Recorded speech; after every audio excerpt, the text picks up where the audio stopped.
they will manage everything. I don't need worry to about anything like recording, any nothing.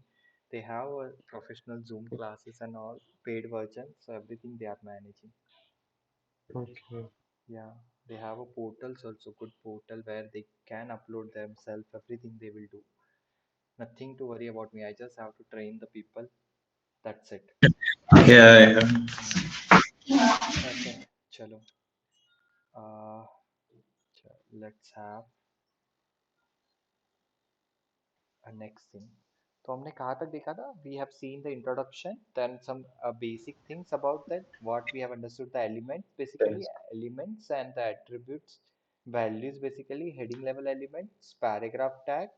Then we have done the image tag. Then we have done some formatting tag, font tag, and then we have done some a anchor tag. Basically, list we have understood. Correct? Hmm? Yes. Yes, sir. Yes, sir. Okay. Chalo. Now let's move on the next part. We'll understand some small elements. Head, title.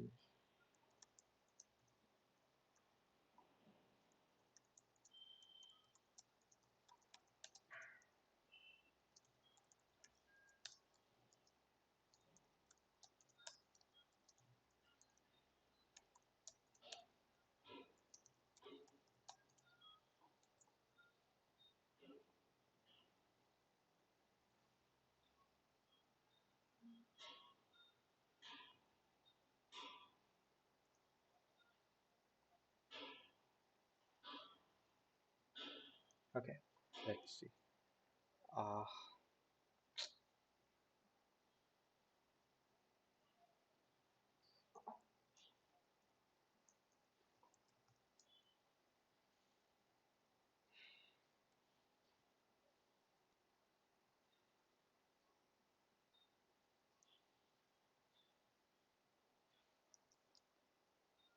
okay, so we have understood heading level, everything. Then let's understand a quotation tag basically. Okay, so quotation tag, how exactly we can use? First, suppose we have a paragraph. So I'll Your explain screen that. is not visible. Okay, sorry guys, let me share my screen and that screen. Share the screen. It's visible now.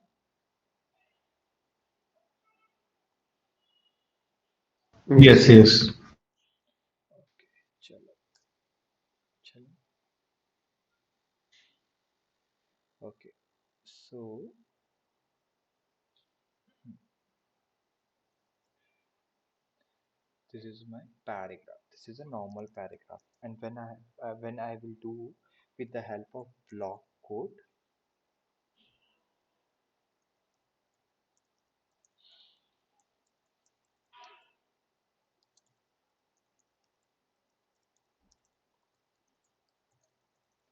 Okay, chalo. So see the difference. This is my normal paragraph, and the block code paragraph will be displayed like this. So the space will came left and right side, proper quotation, proper justification for that particular justified with that particular paragraph. So that is nothing but called as a quotation tag, a block quote tag basically. Okay. Then we have a one tag. Okay. Okay.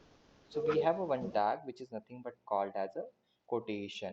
Quotation, basically the quotes will come. So whatever you will write inside the quotation tag.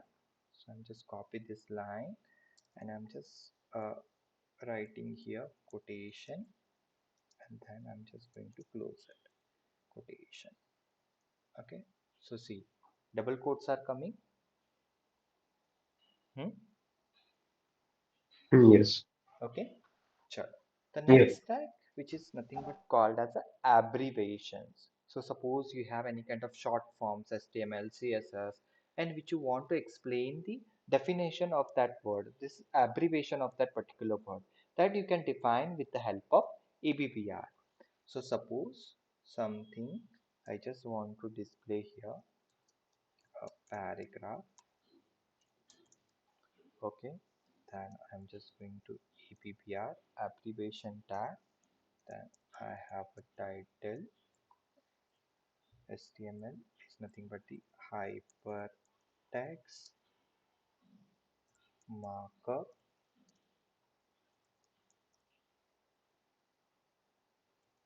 language. Okay, then I'm just going to close it, the word which I want to define, and then I can close the ABBR. Okay, so now let me run it. See, the full form is nothing but called as a hypertext markup language. Clear?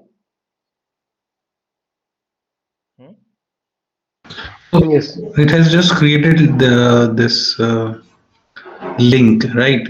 Similar to a anchor href. Huh. But anchor basically it will redirect to another page. So in uh, uh, in the quotation tag, sorry, in the abbreviation tag, it is not going to redirect. It just you are showing something, the full form of that particular word, so people can understand. HTML stand for hypertext markup language. And suppose if you have any kind of next line also for that particular Mhm. continuity, Oh, उस line की कुछ mhm. Continuity भी हो सकती है like founded in something called 1956 something. Okay, ठीक है. Mhm. तो जिसमें आपका वर्ड ठीक है. सिर्फ ऐसे दिखेगा HTML वाला because it's have some abbreviation जिसका मुझे stand I can understand with the help of hypertext markup language title attribute, and this is my next line, continuity line. ठीक है.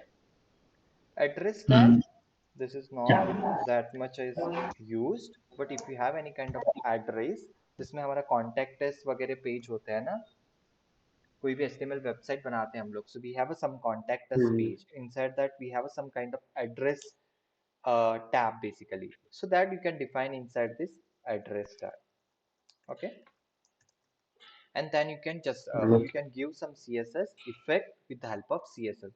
कुछ भी properties, font size, colors, then left align, right align, that everything you can manage with the help of CSS.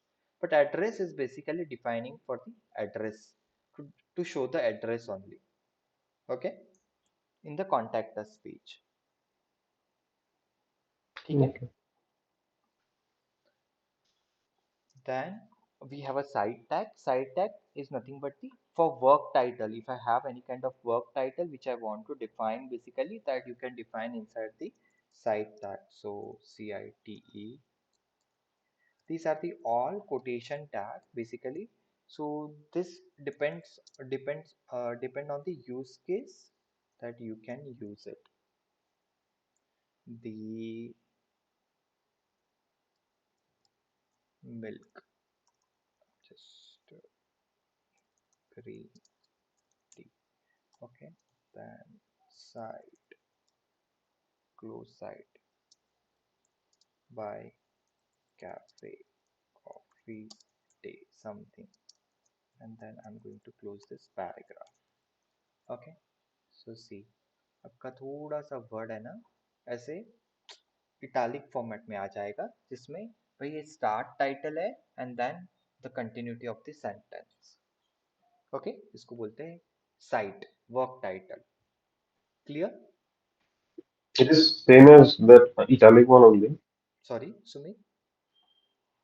Yeah, it is same as the italic हाँ only. हाँ, आप उन्होंने define करते time ऐसे बताया हुआ है, this is a work title, जिसने आपने वर्क टाइटल बता दिया कि भाई ये वर्क टाइटल है सर. और आगे जो भी उसका डेफिनेशन है, या डेफिनेशन बोल सकते हैं या कंटिन्यूटी ऑफ द वर्ड. तो continuity by coffee Yeah. Cafe day which have a expert green tea, और कुछ अच्छे they have a good flavour related to green tea basically. तो आप सब ऐसे डिफाइन कर सकते हो. ठीक है. Okay. Yes. Then we have a BDR, BDO, sorry, bi-directional override, BDO. ठीक है. अब मेरा कुछ सेंटेंस है, something called Laurel sperm is running, and then I have closed the BDO tag. ठीक है. अब इसको मैं डायरेक्शन दे सकता हूँ with the help of dir attribute, जिसमें मैंने डिफॉल्ट तो लेफ्ट टू राइट है, I just want to change right to left, so RTL, right to left, इसका मैंने डायरेक्शन चेंज किया। Clear? Hmm. Okay, that means ये उल्टा हो गया मतलब। हाँ, तो अभी इसको मैंने उस टेक्स्ट की डायरेक्शन चेंज कर दी, जिसका जो टेक्स्ट होगा वो आपका राइट टू लेफ्ट आएगा। ओके। Okay. जो हम्म डिफॉल्ट टेक्स्ट है मेरा लेफ्ट टू राइट, मतलब जैसे मैं लिखते जाऊंगा लेफ्ट से डिस्प्ले करते करते करते राइट में चला जाएगा। क्लियर? Okay. ठीक है। सो हमने Yes, sir. कोटेशन टैग में क्या क्या देखा? Block code tag, quotation tag, abbreviation tag, address tag, cite tag and bidirectional override. So address tag में मतलब जितना भी मतलब हम लोग न्यू लाइन पे लिखते हैं वो लोग एक ही लाइन पे आ जाते हैं। हाँ, वो एड्रेस बाय डिफॉल्ट वैसे ही आएगा, अब उसको आपको बेटर CSS से थोड़ा मैनेज करना पड़ेगा। ठीक है। Okay. और हम्म see, the tags whatever they have given, it's depend on your use case. You want to use it or you don't want. You want to use it or you don't want to use it. It's completely depend on you. These are the tag mostly which I have never Okay. seen people has used in their uh, website development, because video का तो कुछ use ही नहीं है, मैं ऐसे कुछ क्या कर सकता हूँ मतलब इस टैग हम्म का? Nothing, site not use, address also not use, that I can manage through div basically, जिसको मैं बेटर वे Yes. से डिजाइन और डिस्प्ले करा सकता हूँ, that I can manage through div। Abbreviation चलो यूज हो सकता है, कोटेशन यूज हो सकता है, हाँ ब्लॉक कोड भी यूज हो सकता है, not bad. So three we can see. हाँ, कोटेशन मुझे कुछ दिखाना है भाई, कोड्स में इंपॉर्टेंट थिंग्स है, सम इंपॉर्टेंट नोटिफिकेशन है, then I can manage quotation, I can use quotation.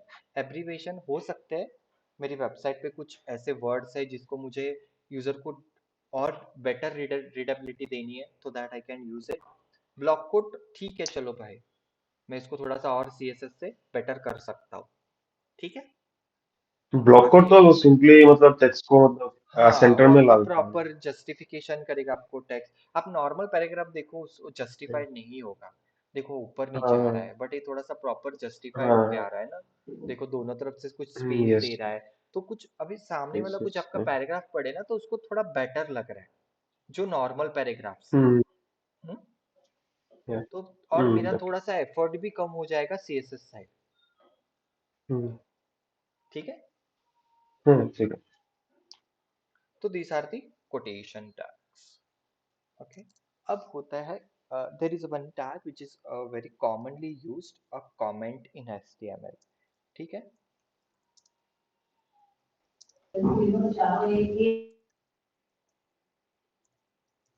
Okay. अब जो भी मैं कमेंट टैग में लिखूंगा ना, it will never display on the browser screen. देखो, ये कभी भी ब्राउजर स्क्रीन पे नहीं दिखेगा। What is the benefit of comment tag? देखो, whenever you are going to write any kind of code, ठीक है, suppose you have introduced one section element or a div element, you can explain why you have मतलब what is the use of that div element, आपने क्यों इसको introduce किया है this entire web page. देखो, आपका वेब पेज होता है ना, वो थाउजेंड्स ऑफ लाइन कोड भी हो सकता है, या 2000 लाइन ऑफ कोड भी हो सकता है। अगर उसको आप प्रॉपर कमेंट से बताओगे, this is a home section, this is a menu section, this is a footer section, जिसमें मैंने कॉन्टेक्ट अस में, क्योंकि कोई कोई वेबसाइट्स में there are three three footers also, so footer 1, footer 2, footer 2, footer 3, so you can specify with the help of comment tag. So whenever the new person came in the project, or whenever you left from that project and new person will come, so he can easily understand why you have introduced this section and what I can achieve with the help of.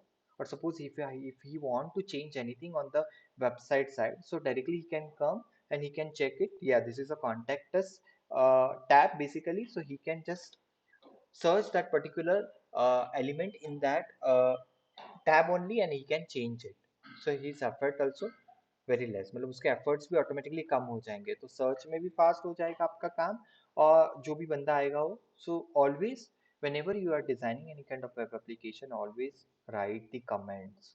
Comments can help others to understand what is exactly use of this Code. particular Yeah. element। ठीक है। हाँ, मैं ऐसे नहीं बोल रहा हूँ कि आप हर लाइन की लाइन कमेंट लिखो, that is a bad practice, not required. हाँ, बट अगर आपका कोई div एलिमेंट है और div एलिमेंट में बहुत सारे सब एलिमेंट्स हैं, देन डेफिनेटली आपने div एलिमेंट क्यों इंट्रोड्यूस किया है आपके वेब पेज में, that you have to write. ठीक है, Yes. Am I clear? ठीक है sir, yes sir, yes sir. Yes. So color, I think I have explained yesterday only. We have a color name, we have a hexa code basically. ठीक है, तो आप color elements color you can specify, but I can explain. There are two attributes. ठीक है, one is a paragraph. अगर मेरा paragraph है उसमें मैंने hello लिखा है, okay. अब there is a one attribute which is called as a style. Style, if I want to apply a CSS, directly CSS, so I can use this style attribute. और ये style attribute आपके most probably सारे element के साथ काम करेगा। अब मुझे कोई CSS की property देनी है, color colon green, ठीक है, और इसको अपने explanation, मेरी property complete हो गई। ठीक है, कलर आ गया ग्रीन। आपको कंटिन्यूटी और एक प्रॉपर्टी देनी है, ठीक है, टेक्स्ट अलाइन, मैं इसको कर देता हूँ सेंटर, और प्रॉपर्टी खत्म हो गई मेरी, तो मैंने इसको आपको दे दिया सेकंड प्रॉपर्टी वैल्यू। तो these are the CSS properties I can give through style attribute. यहाँ तक क्लियर है? Yes. Yes. यस सर, ठीक है, यस सर।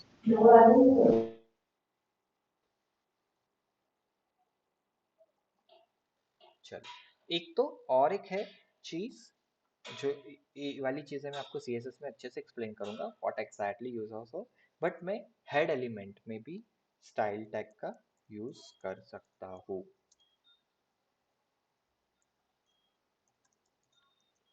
ठीक है, अब मुझे जितने भी मेरे P एलिमेंट है,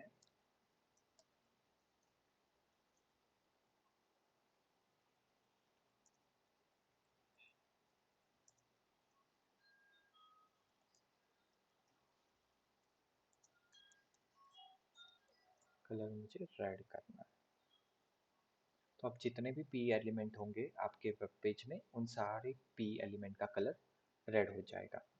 ठीक है, अब देखो इसने ग्रीन को अप्लाई नहीं किया, क्योंकि इसकी भी एक ये होती है, प्रायोरिटी होती है। तो पहले जो भी डायरेक्टली अपने स्टाइल टैग एलिमेंट को दिया होगा, पहले वो कॉल करेगा, देन हेड एलिमेंट, देन आपने कोई थर्ड पार्टी CSS कॉल की होगी तो थर्ड पार्टी CSS, तो इसकी priority will understand in the CSS lecture.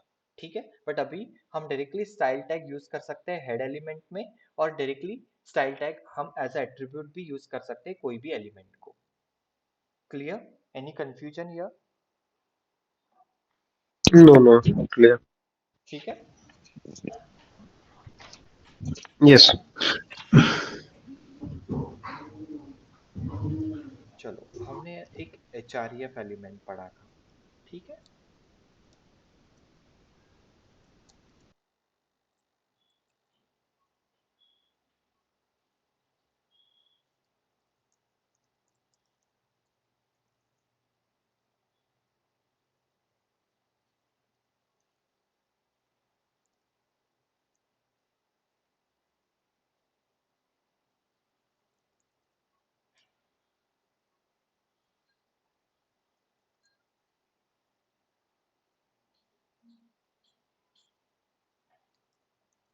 ठीक है, अब मैं इसको अगर रिफ्रेश करूँ और क्लिक करूँ तो ये सेम टैब पे ओपन हो रहा है।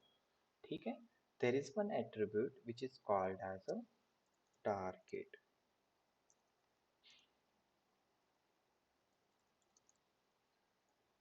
ठीक है,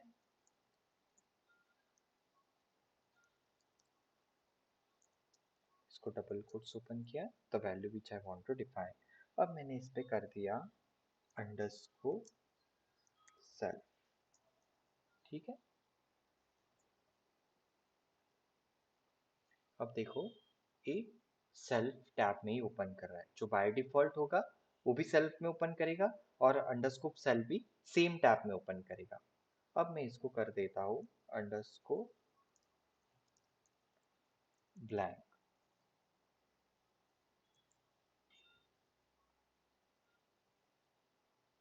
आई refresh the page, then I am clicking. देखो इसने जो भी आपका थर्ड पार्टी लिंक है उसको न्यू टैब में ओपन किया। तो always we can use the underscore blank, क्योंकि थर्ड पार्टी लिंक मतलब क्या होता है, मेरा यूजर मेरी साइट से बाहर नहीं जाना चाहिए। तो मेरा यूजर ऑलरेडी मेरी साइट पे है और मैंने जो भी नया टैब खुला है, जो भी नई लिंक थी उसने क्लिक किया, उसको मैंने नया टैब ओपन किया, तो my user is there on same site. जो भी उस काम कर रहा था, जो भी सर्चिंग कर रहा था, जो भी काम कर रहा था, he is there only. But third party site which are open on the, तो दोनों इजीली एक्सेस कर सकेगा। नहीं तो अगर आप सेल्फ में क्लोज करो, सेल्फ में ओपन करोगे तो सीधा बाहर ही चला जाएगा मेरी साइट से। Clear the difference between अंडरस्कोप self and अंडरस्कोप blank. Yes. Sumit, Yes, understood. Clear? Yeah. ठीक है। अब हेड एलिमेंट में स्टाइल टैग हो गया। आप स्क्रिप्ट टैग भी डिफाइन कर सकते हो। स्क्रिप्ट, अगर मुझे कोई जावास्क्रिप्ट लोड करानी है, that I can manage through head element. अब मैंने यहाँ पे डाल दिया अलर्ट।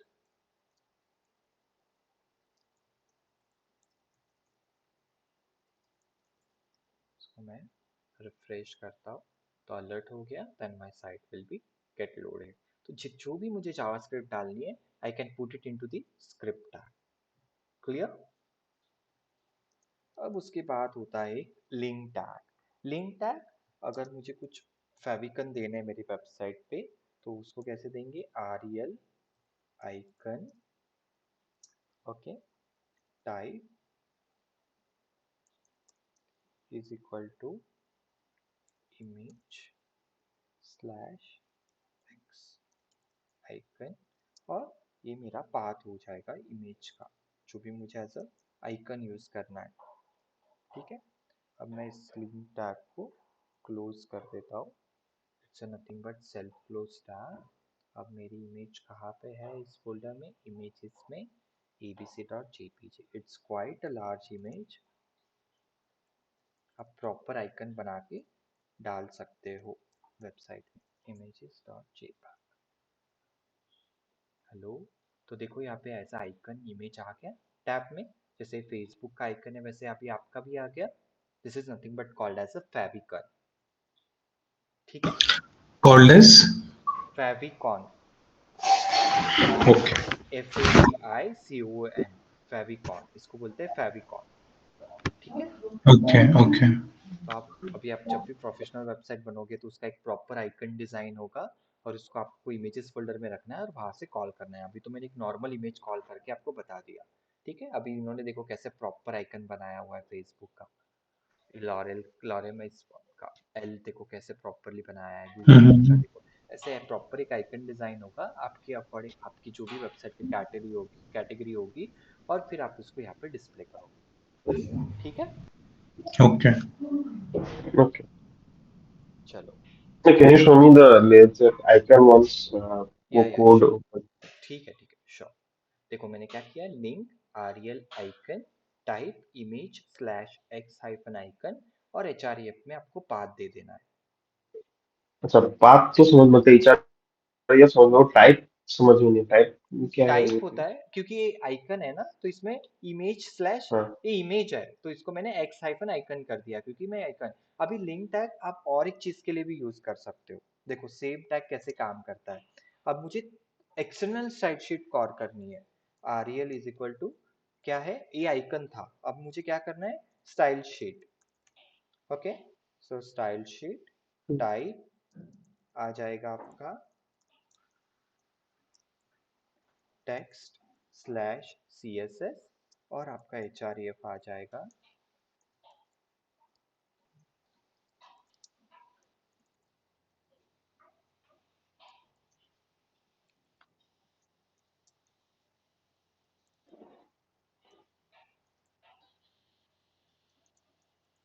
ठीक है। अब मैं एक न्यू फाइल ओपन करता हूँ जिसमें मैं कुछ H1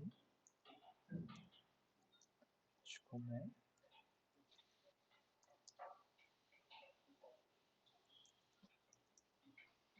कुछ हम कलर,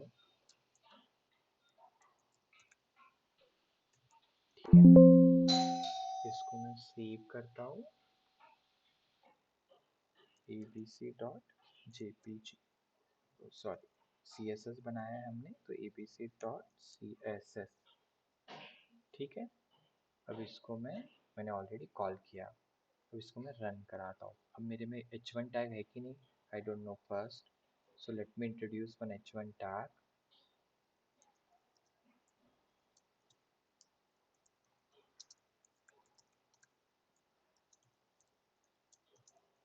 ठीक है, अब इसको मैं रन करता हूँ। सो सी, अब मैंने same link tag external CSS जो बनाई उसको कॉल करने के लिए यूज किया। Same link tag I want to display when I have to display the icon, ठीक है। सिर्फ यहाँ पे आरईएल आइकन हो जाएगा, REL style sheet, it's preformatted, ठीक है, ये वैल्यू फिक्स रहेगी यहाँ पे। क्लियर है यस सुमित?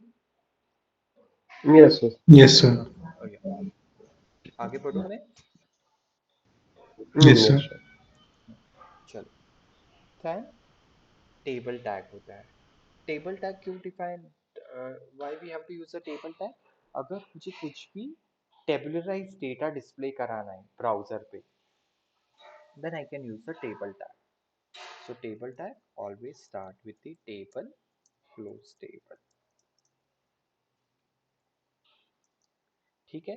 अब टेबल में रोज होती है, first row, second row, third row, ठीक है। तो इसको मैंने फर्स्ट रो ओपन की और इसको क्लोज किया।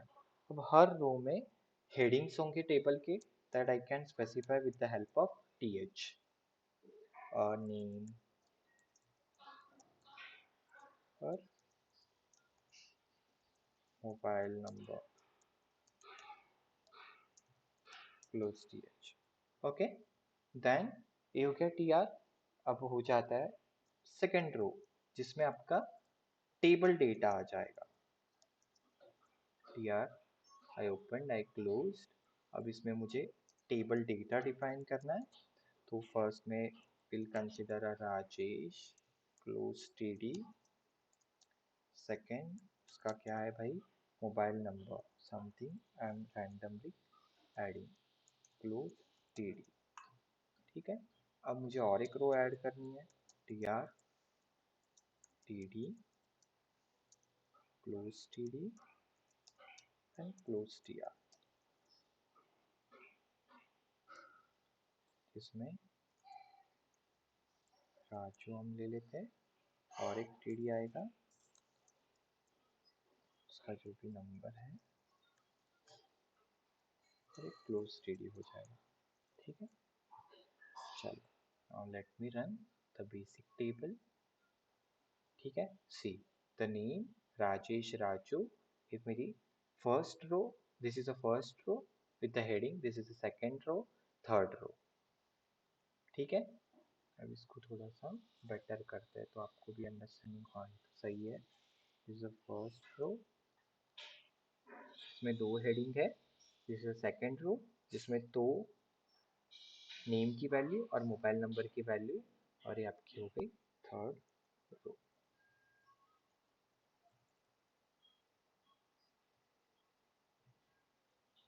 ठीक है।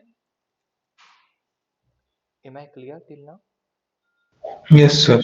यस चलो, अब बाय डिफॉल्ट टेबल को कुछ बॉर्डर नहीं आए, तो let me introduce the border tag.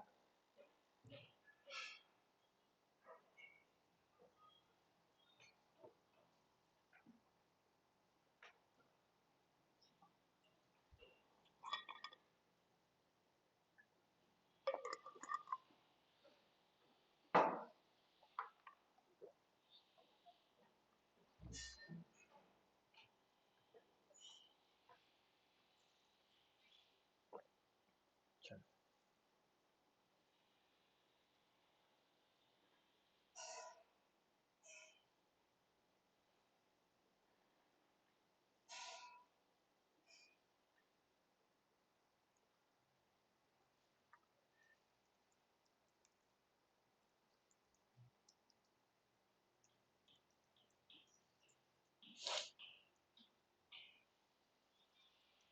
ठीक है।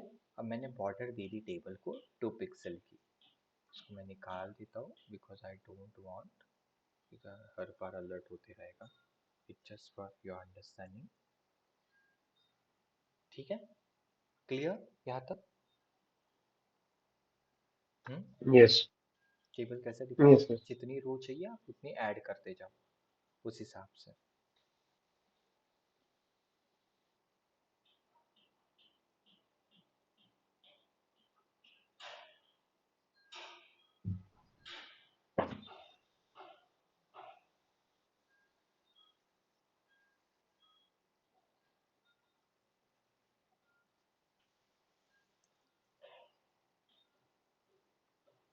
हमारे कोटेशन आ गए, पी, वीडियो, स्टाइल, आचार्य, हाइपरलिंक के दोनों एट्रीब्यूट बता दिए मैंने, टेबल के एट्रीब्यूट्स बता दिए, टेबल्स। ओके,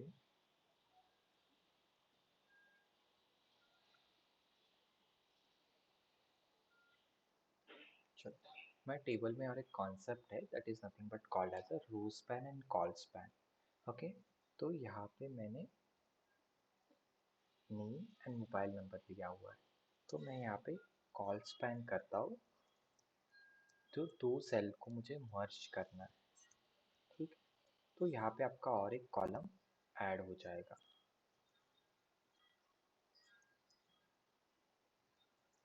बिकॉज फर्स्ट में तो मैंने क्या कर दिया, 2 कॉलम को मर्ज कर दिया, but I have a 2 type of name for that particular person. तो मैंने इसको कॉल पैन से दो नेम कॉलम को मर्ज कर दिया 2 कॉलम में, and that the value as respect according to that. तो इसको बोलते हैं colspan. Am I clear? Yes. मैं फिर से Yes. समझ में नहीं आया। हाँ, देखो कॉल वंस स्पैन वंस। हाँ, कॉल स्पैन मतलब अभी जो कॉलम का नेम है ना, सपोज आप ऐसे कंसिडर करो कि जो कॉलम की वैल्यू है वो अभी नेम नेम एक कॉलम हो गई, ठीक है। अब एक पर्सन के मल्टीपल नेम हो सकते हैं, yes. So for that I want 2 rows basically. Okay, 2 columns चाहिए ओके। मुझे, first column and second column, but name थोड़ी 2 बार ऐसे दिखना चाहिए, ये तो गलत है ना। देखो इसको ऐसे, अगर ऐसे मैं ऐसे दिखाऊंगा इसको और मैं इसमें कॉल स्पैन नहीं लिखूंगा तो कैसे वियर्ड लगेगा एकदम टेबुलराइज डेटा में। अगर मैं इसको ऐसे करूँ तो ये देखो कैसे दिखेगा, ये थोड़ा सा अजीब नहीं दिख रहा। और ये तो ऐसे बता रहा है कि अब एक नई यस। कॉलम इंट्रोड्यूस हो गई, जो कि गलत है, बराबर है ना। तो इसको हाँ। कैसे अवॉइड करूँ, तो इसको यस। मैं कॉल स्पैन के थ्रू अवॉइड कर सकता हूँ। जैसे तुमने एक्सेल में कोई 2 सेल मर्ज किया है, जब आपका हेडिंग टाइटल बड़ा होगा तो सेम थिंग हियर। ओके। ठीक है, बट नाम जो दो दो बार रिपीट हो गया वो। वो तो हो तो चाहिए ना। See, I myself I have a 2 name, तो मुझे ऐसी रिक्वायरमेंट है कि भाई नाम 2 है हर एक बंदे के, तो आप कॉलम को मर्ज कर दो, नाम ऊपर नेम हेडिंग एक ही बार दिखना चाहिए, बट उस पर्सन के नाम 2 होने चाहिए। तो ऐसी रिक्वायरमेंट हो ओके। सकती है ना, is depend on the requirement only. तो ये तो इनकी यूज केस वैलिड है ना। Yes sir. Hmm, clear? समझा। या। चलो अब इसको थोड़ा सा और अलग तरीके से समझते हैं, रो स्पैन का।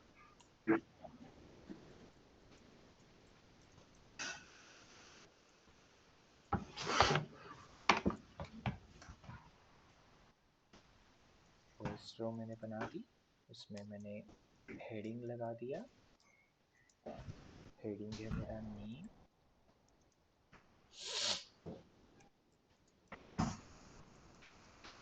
मेथड है मेरा उसकी पीडी बना देता हूँ, Rajesh close close TR. Okay, अब इसमें सेकंड रो ओपन कर देता हूँ, मुझे थोड़ा सा उल्टा चाहिए, इसमें फ़ोन कर देता हूँ टीएच। ठीक है, अब इसकी फ़ोन की वैल्यू मैं 3D में डिफाइन करता हूँ, समथिंग क्लोज टीडी। ठीक है, अब इसको क्लोज टीआर कर देता हूँ। ठीक है, अब मैं नया टीआर ओपन करता हूँ और क्लोज टीआर, जिसमें हेडिंग नहीं होगा बट टीडी होगा, इसमें मैं कुछ भी नंबर स्पेसिफाई कर सकता हूँ। Close TD. ठीक है, तो अब मैंने दो रो को मर्ज किया।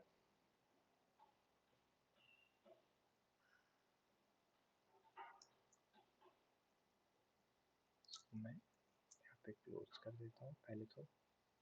ठीक है, ये आ गया। कुछ गड़बड़ हुआ है हमारा। T R T H T D close T R T H T D close T R T D close T R. हाँ, अब देखो इसको हम कर देते हैं रो स्पैन, बिकॉज फोन का हेडिंग एक ही बार दिखना चाहिए बट नंबर उस पर्सन के दो हो सकते हैं। क्लियर? अभी देखो यहाँ पे मैंने मर्ज किया ना, that is a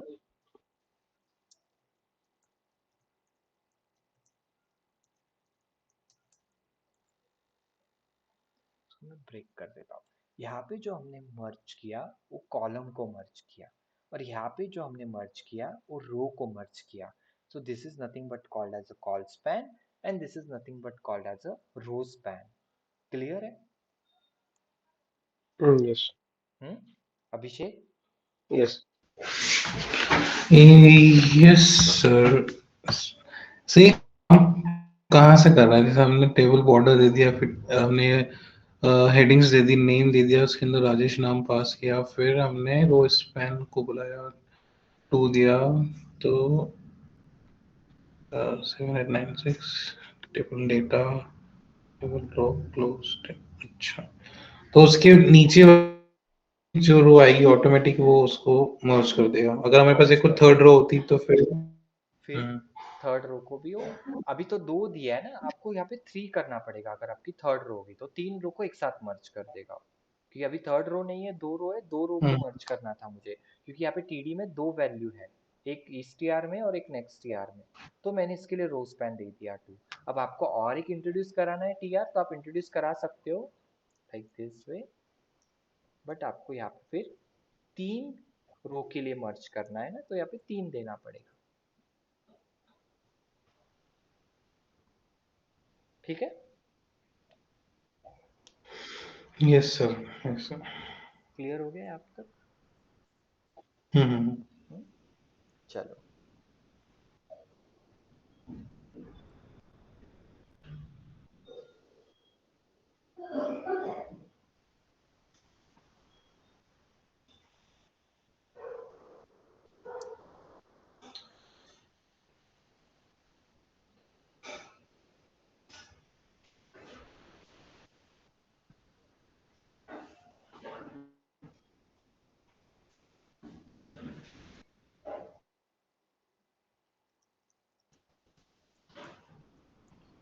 better CSS से करेंगे तो बेटर है, बट लेट मी चेक अगर ये डेप्रिकेटेड ना हो।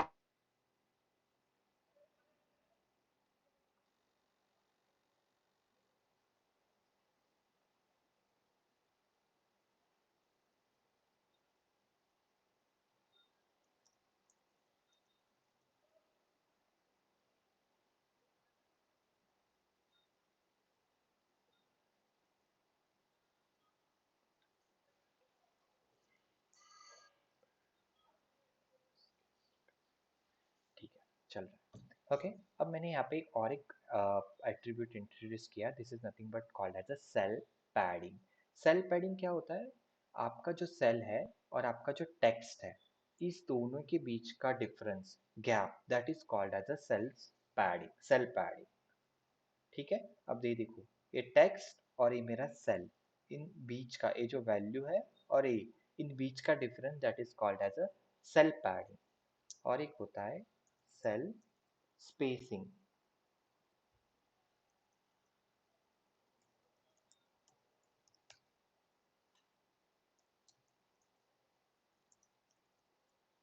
ठीक है, अब इसको मैं रिफ्रेश करता हूँ।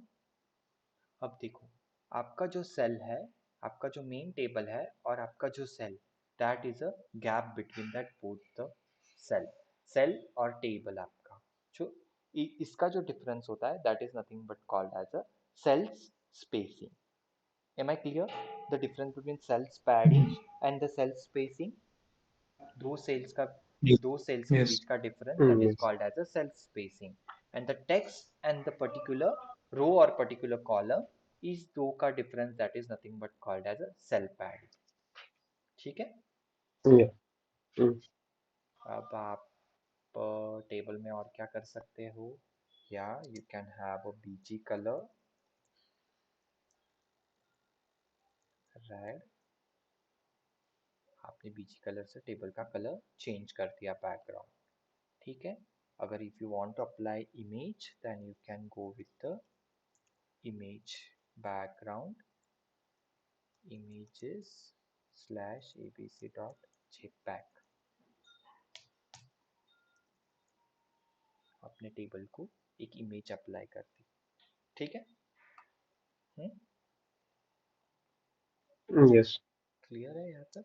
बीजी कलर में सिर्फ लिखा Yeah. है सर अगर ये बैकग्राउंड कलर और इमेज का हम आउटसाइड टेबल टैग देंगे तो फिर वो पूरे को ही चेंज कर देगा। आउटसाइड टेबल टैग मतलब एक तो आपको, आप बीजी कलर और बैकग्राउंड एक तो आप बॉडी टैग में यूज कर सकते हो, इधर you can use the table tag. अब कहा गया मेरा बॉडी, बॉडी के टू एट्रीब्यूट्स है, मेजर बीजी कलर, जिसको मैं दे दिया ऐसा, देन वो मेरे पूरे वेब पेज को अप्लाई कर देगा। ठीक है, ओके। और आप यहाँ पे बैकग्राउंड देते हो,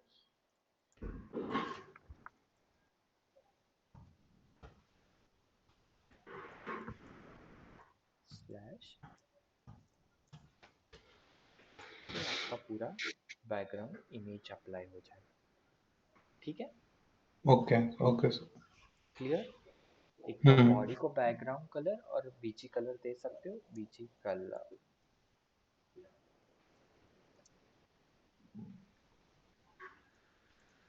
और एक तो आप टेबल को बैकग्राउंड कलर और बीजी कलर दे सकते हो।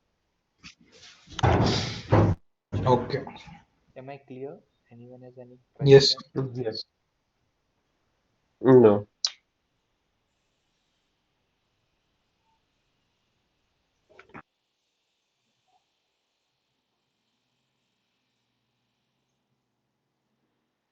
चलो, अब नेक्स्ट आईडी और क्लास को अंडरस्टैंड करते हैं। ठीक है, suppose I have one paragraph जिसमें hello welcome to the ID close paragraph. ठीक है, और मैं एक h1 एलिमेंट लेता हूँ, hello welcome to the class. ठीक है, चलो, सॉरी, अब मैंने यहाँ पे एक एट्रीब्यूट दिया which is name was the ID is equal to, okay. अब मुझे इसको कुछ CSS अप्लाई करनी है।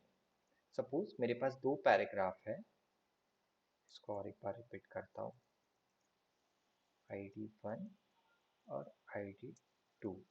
ठीक है, अब मुझे दो पैराग्राफ है बट दो पैराग्राफ को same CSS I don't want to apply it, so यहाँ पे मैंने इसका एक नाम दे दिया, प्रॉपर्टी नेम पैरा2, पैरा1, फिर मैंने यहाँ पे जो स्टाइल टैग लिखा था ऊपर, इसमें जाऊँगा, पैरा1 लिखूँगा, यहाँ पे प्रॉपर्टी क्लोज कर दूंगा। ठीक है, और इसमें मैंने कलर आई वांट ग्रीन, और जो पैरा2 है उसको आई वांट येलो। ठीक है, अब मैं जाके पहले तो इसको बैकग्राउंड से हटाता हूँ फॉर द अंडरस्टैंडिंग।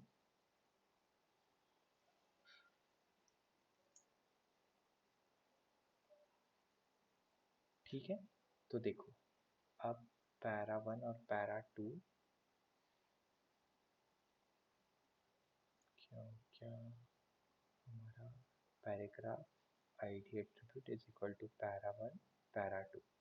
ठीक है, para1। हाँ, तो अभी आपको डिफरेंशिएट कैसे करना है इसको, with the help of id denoting the hash symbol. अब इसको मैं थोड़ा सा रिफ्रेश कर दूंगा, तो एक पैराग्राफ मेरा ग्रीन में आ गया, एक पैराग्राफ मेरा येलो में आ गया। तो अब पहले वो पिंक क्यों आया था उसमें? पिंक नहीं, रेड आया था। Why the red came, because I have return here और all paragraph will be display in the red colour. ठीक है, क्योंकि मैंने ओके, उसको डिनोट यस, नहीं किया था कि भाई मैं आईडी यूज कर रहा हूँ और ID is going to denoting with the hash symbol. अब देयर इज अ क्लास। ठीक है, अब मेरे दो एलिमेंट है, h2 h3।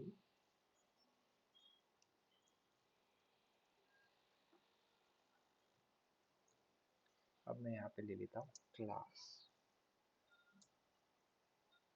तीनों में मैं क्लास रिपीट कर देता हूँ।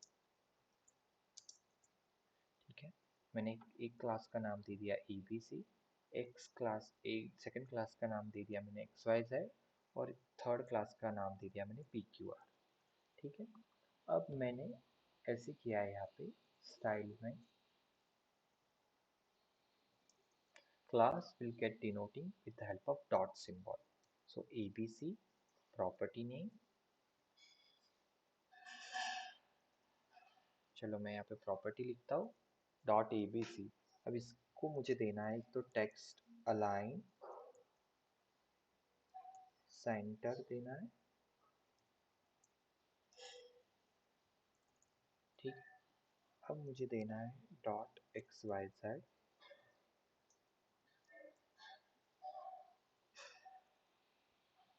इसमें मुझे देना है कलर, थोड़ा सा अलग देते हैं, ब्लू देते हैं। ओके, और एक लास्ट मेरा क्लास है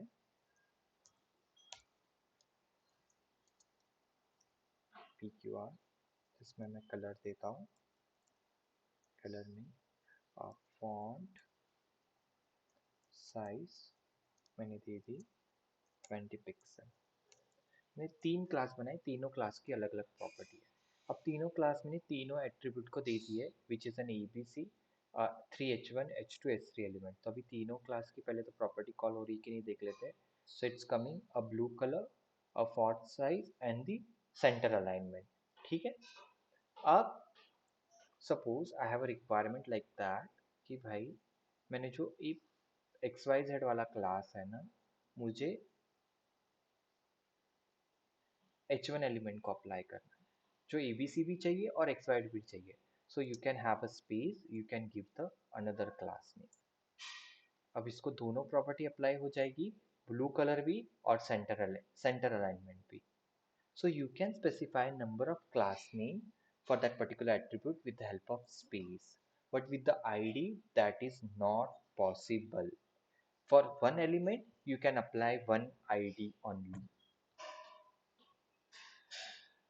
Am I clear? Repeat, repeat this. देखो सिंपल क्लास, अगर हम्म, जितने भी मैं क्लास बनाऊंगा, मैं एक एट्रीब्यूट को मल्टीपल क्लास अप्लाई कर सकता हूँ, जस्ट मुझे स्पेस देना है। अब मैं इसको PQR भी अप्लाई कर सकता हूँ। तो जितनी ये तीनों की प्रॉपर्टी जो है ABC XYZ PQR क्लास की, ये सारी प्रॉपर्टीज इस H1 एट्रीब्यूट को अप्लाई हो जाएंगी। ठीक है, ठीक है। Okay. Hmm, but ID that is not possible.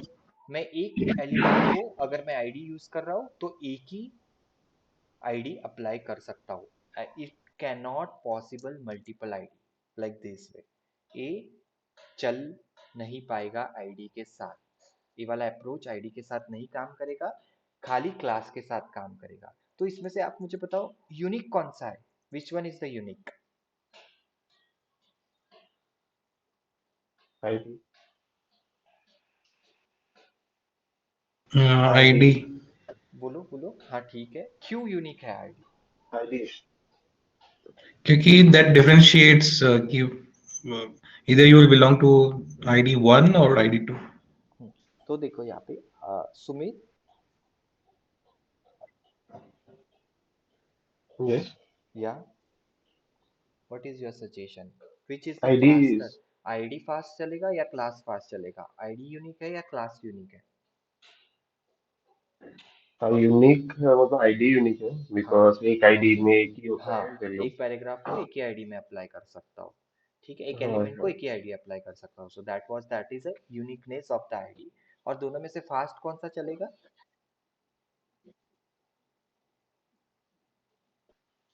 ID. Definitely, because एक तो यूनिक भी है और फिर ज्यादा भी टेंशन नहीं उसके साथ। एक एलिमेंट को एक ही अप्लाई कर दिया तो डेफिनेटली उसके yes। रिजल्ट्स भी फास्ट ही होंगे। So that is the differentiate between the ID and class. ठीक है, ये दोनों एट्रीब्यूट क्लियर हो गए? तो सर कब हम आईडी यूज कर सकते हैं कम क्लास? सर क्या हाँ, आईडी के अंदर देखो, आप क्लासेस आ कब सकती आईडी हैं क्या? यूज कर सकते हैं और क्लब कब क्लास यूज कर सकते हैं, इसका कोई डेफिनेशन नहीं है कहाँ पे भी। ये आपका दिमाग और आपकी यूज केस। ठीक है, आपके पास यूज केस कौन सी है, आपको फील कौन सा हो रहा है कि भाई यहाँ पे आईडी बेटर होगा, वो पूरा आपके यूज केस पे ऊपर डिपेंड करेगा। क्योंकि कहीं पे भी ऐसा नहीं लिखा हुआ है। अब मैं कुछ चीज बना रहा हूँ, मैं कुछ टेम्पलेट बना रहा हूँ, मुझे तो वहाँ पे आईडी भी ठीक लग रहा है और क्लास भी ठीक लग रहा है, बट फिर भी उस दोनों में से भी मुझे बेस्ट चुनना है। तो आप इस दोनों का डिफरेंशिएट कब सीखोगे, कब अच्छे से अप्लाई कर पाओगे? जितने आप टेम्पलेट डिजाइन करोगे। ओके। क्लियर? क्योंकि yes। Yes sir. अच्छा, one more thing that template आप फिर एच वन बनाएंगे। क्लास में तो मैंने तीन सॉरी। मतलब एच वन क्लास पे हम लोग तीन क्लासेस दिए, A B C X Y Z P hmm Q R. Hmm and तीनों में डिफरेंट स्टाइल्स है। Three classes they have different styles. So मतलब कौन सा स्टाइल यूज होगा, मतलब तो मैंने उस क्या पे उसका एक्सप्लेन किया है प्रायोरिटी आपको, क्या समझ में ही नहीं आया? मैंने क्या एक्सप्लेन किया है यहाँ पे आपको? देखो, मेरे पास तीन क्लास है, तीनों क्लास में हर एक यूनिक प्रॉपर्टी है। एक में फॉन्ट साइज है, एक में कलर है और एक में टेक्स्ट अलाइन है। ठीक है, पहले जब मैंने अप्लाई किया था है? तीनों अगर एलिमेंट को, हाँ, तीनों एलिमेंट को मैंने सेपरेट सेपरेट प्रॉपर्टी अप्लाई कर दी थी। मतलब तीनों की डिफरेंशिएट अलग अलग अलग प्रॉपर्टी मैंने दे दी थी, एक को फॉन्ट साइज, एक को कलर और एक को अलाइनमेंट। बट मेरी ऐसी रिक्वायरमेंट आ गई कि भाई H1 को कलर भी चाहिए, अलाइनमेंट भी चाहिए और फॉन्ट साइज भी चाहिए। तो मैंने यहाँ पे डायरेक्टली स्पेस दे के PQR वाला क्लास ऐड किया और XYZ वाला क्लास ऐड किया। तो तीनों की हम्म, प्रॉपर्टी H1 क्लास को एप्लीकेबल हो गई। नहीं, अगर तीनों में डिफरेंट डिफरेंट कलर्स ऐड किया हुआ है तो हाँ, मतलब कौन तो सा जो ऐड हो पहला वाला होगा वो सकता अप्लाई हो जाएगा। है? ओके। देखो मैं आपको बता देता हूँ, फास्ट वाला अप्लाई, बस 1 सेकेंड, इसको मैं यूज कर देता हूँ।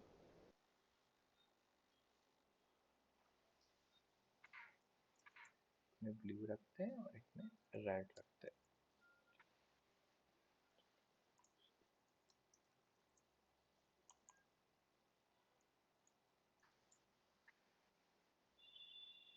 ठीक है,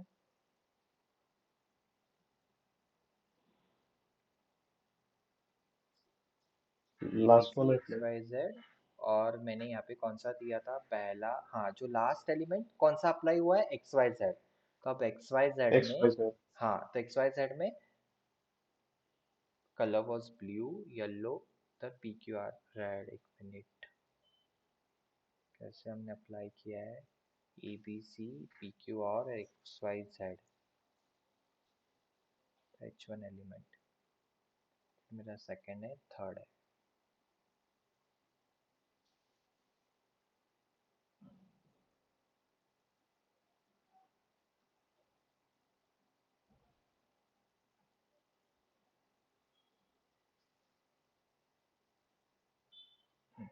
देखो, अब इसने, चलो, मैंने एबीसी दिया।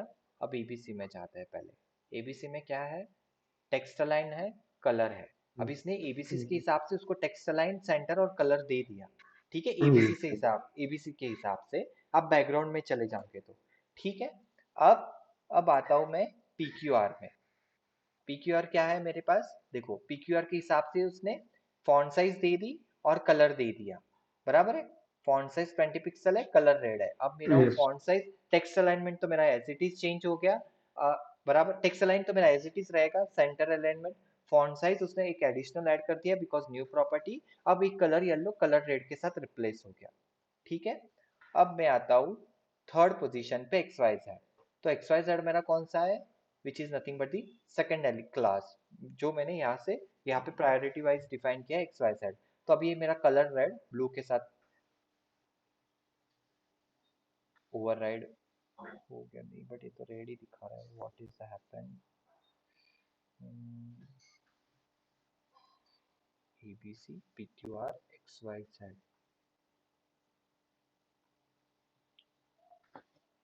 तो मैं यहाँ से उठा के यहाँ यहाँ पे कर देता हूँ, क्योंकि मेरा एक तो ऑलरेडी पैरा, इसको निकाल देता हूँ तो कंफ्यूजन नहीं रहेगा।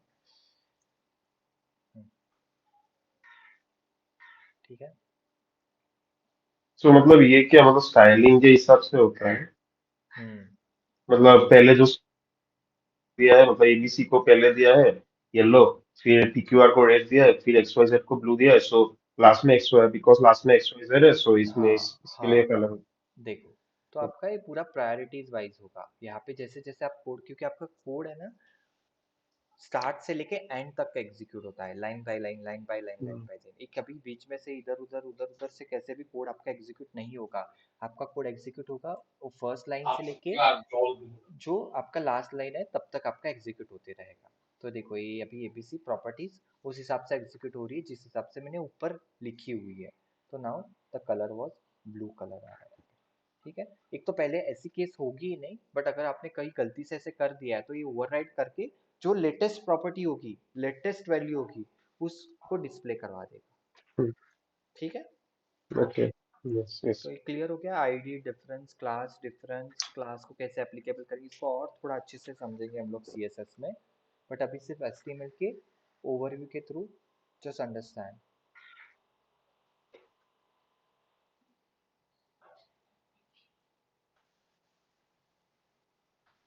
ठीक है, क्लियर है यहाँ तक? यस चलो, यस यस सुमित।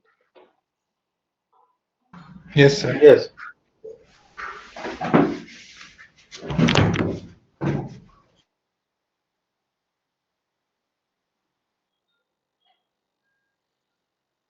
चलो, सो एक 5 मिनट का ब्रेक लेते हैं, then again will have a continue 1 hour session. So okay let's have a 5 minutes break. Okay sir.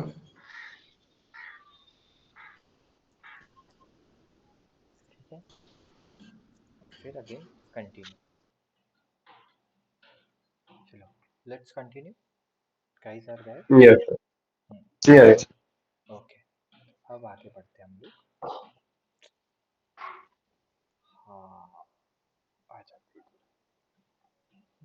चलो, अब एचटीएमएल में फॉर्म टैग होता है, फॉर्म।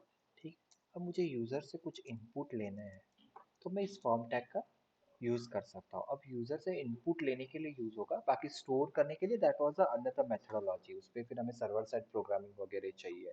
ठीक है, तो फॉर्म टैग में पहले तो कौन से कॉमन एट्रीब्यूट होते हैं मैं आपको एक्सप्लेन कर देता हूँ। आप लेबल से तो उस पर्टिकुलर फील्ड को, एट्रीब्यूट को एक नाम दे सकते हो, सपोज मुझे नेम लेना है। देन इनपुट एलिमेंट हो गया, टाइप उसका मुझे टेक्स्ट बॉक्स चाहिए। ओके, और देन उसके कुछ एट्रीब्यूट होते हैं नेम, जैसे एफ नेम है मेरा ये, तो सर्वर साइड रेंडरिंग के लिए लगता है। इनपुट टाइप एक सेल्फ क्लोज टैग। ठीक है, अब पहले तो फॉर्म के एट्रीब्यूट्स कौन से होते हैं। एक तो एक्शन होता है कि भाई ये फॉर्म कहाँ पे जाके सबमिट हो, वो जब हम सर्वर साइड पेज रेंडरिंग करेंगे तब इसकी ज़रूरत पड़ेगी। ठीक है, एक एक्शन होता है, एक मेथड होता है। दो तरीके से फॉर्म पोस्ट होता है, एक तो गेट मेथड से या तो पोस्ट मेथड से।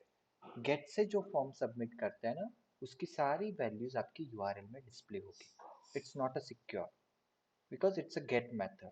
और पोस्ट ये सिक्योर मेथड है, जो भी आपका डेटा होगा वो यूआरएल पे नहीं दिखेगा, और एक आप large amount of data send कर सकते हो, but that is not possible with the get method.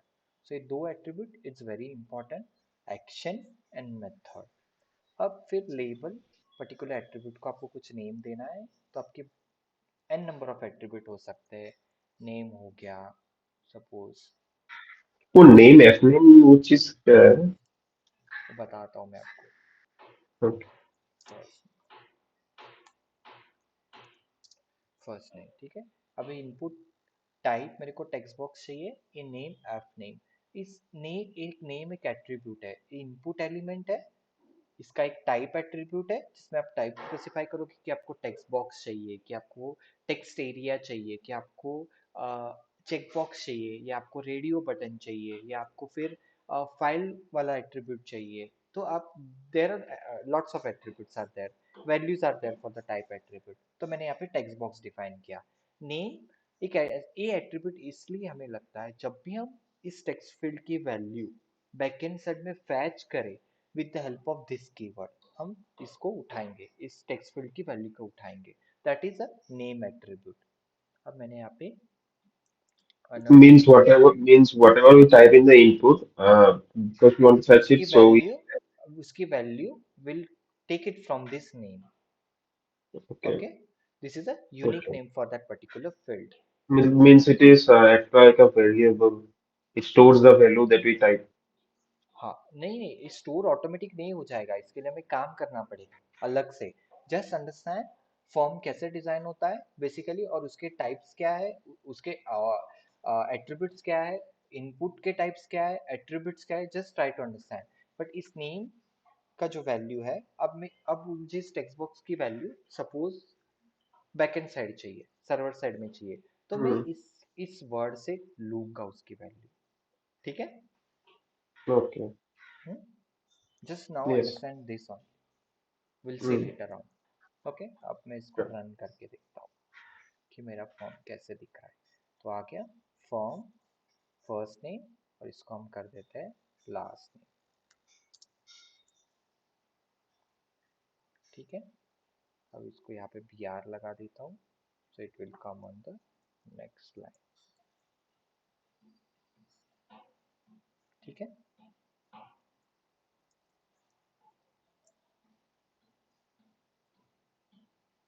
Clear है। अब इसमें मुझे कुछ भी एंटर कर सकता हूँ, द कैरेक्टर्स वैल्यू। ओके, चलो Hmm. Yes sir. अब अदर एलिमेंट्स को समझते हैं कि भाई और कौन से एलिमेंट्स है फॉर्म में। गेट और पोस्ट मेथड तो मैंने ऑलरेडी एक्सप्लेन कर दिया है, और एक्शन भी एक्सप्लेन कर दिया है। अब इनपुट टाइप्स कौन से होते हैं उसको समझते हैं। एक हो गया हमारा टेक्स्ट बॉक्स, अब एक हो गया हमारा टेक्स्ट एरिया।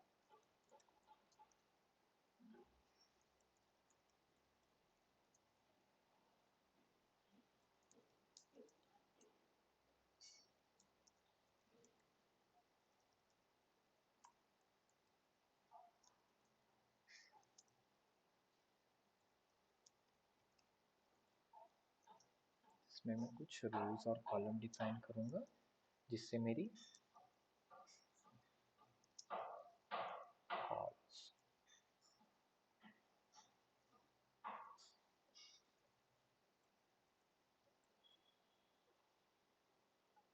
मुझे एक बॉक्स मिल जाएगा। ठीक है, अब इसको मैं थोड़ा पी आर टैग से सही करता हूँ। अब मैं कॉल्स को 15 कर देता हूँ और रोज 9 रखता हूँ, तो मेरी कॉलम की साइज थोड़ी बड़ी होगी। I can maximise also as per my requirement. ठीक है, ये हो गया मेरा मल्टी लाइन टेक्स्ट। अगर मेरा एक लाइन से ज़्यादा टेक्स्ट है then I can use the text area. अब मुझे पर्टिकुलर जेंडर डिफाइन करना है। ठीक है,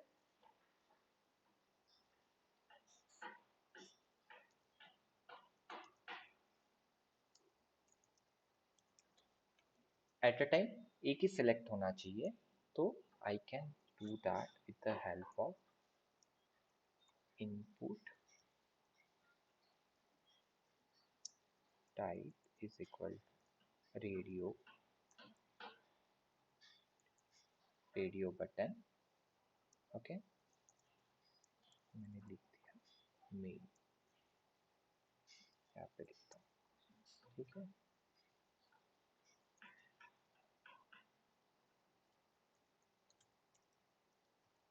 फीमेल। अब देखो, पहले तो रेडियो बटन आ रहा है कि नहीं हम लोग चेक कर लेते हैं। वो सही से आ रहा है। टेक्स्ट एरिया के बाद पी आर टैग दे देता हूँ। ठीक है, अब ये दोनों एट अ टाइम सिलेक्ट हो रहा है, that is a wrong way. First thing, इसको मैं और एक पी आर दे देता हूँ तो मुझे लेबल के नीचे मिल जाएगा ये। ठीक है, प्रॉपर। तो this is a not a valid thing. तो यहाँ पे एक नेम एट्रीब्यूट होता है, दैट इज वेरी यूजफुल, जिसको मुझे कॉमन नेम दे देना है, GENTER, और दोनों में भी सेम होना चाहिए। Then I can select at a time only one value. ठीक है, तो ये हो गया ना, radio means at a time selection of one value. Okay sir.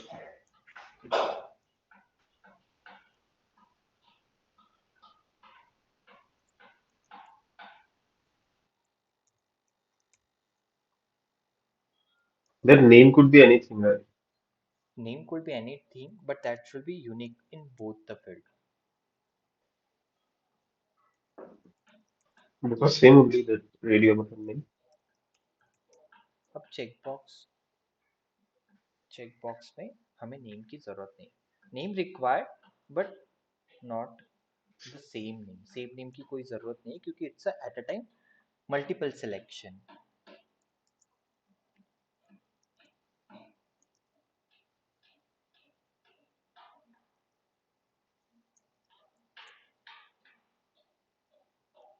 ठीक है, it's at a time multiple selection, so the system has to allow me for the multiple selection that will come in the checkbox।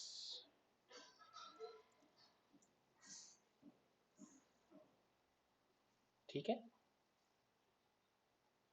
किसी ने कुछ question पूछा That था? name, हाँ हाँ हाँ वो इनपुट टाइप रेडियो बटन जो था, मतलब उसका names could be anything, हाँ हाँ, नेम की value could be but anything. unique.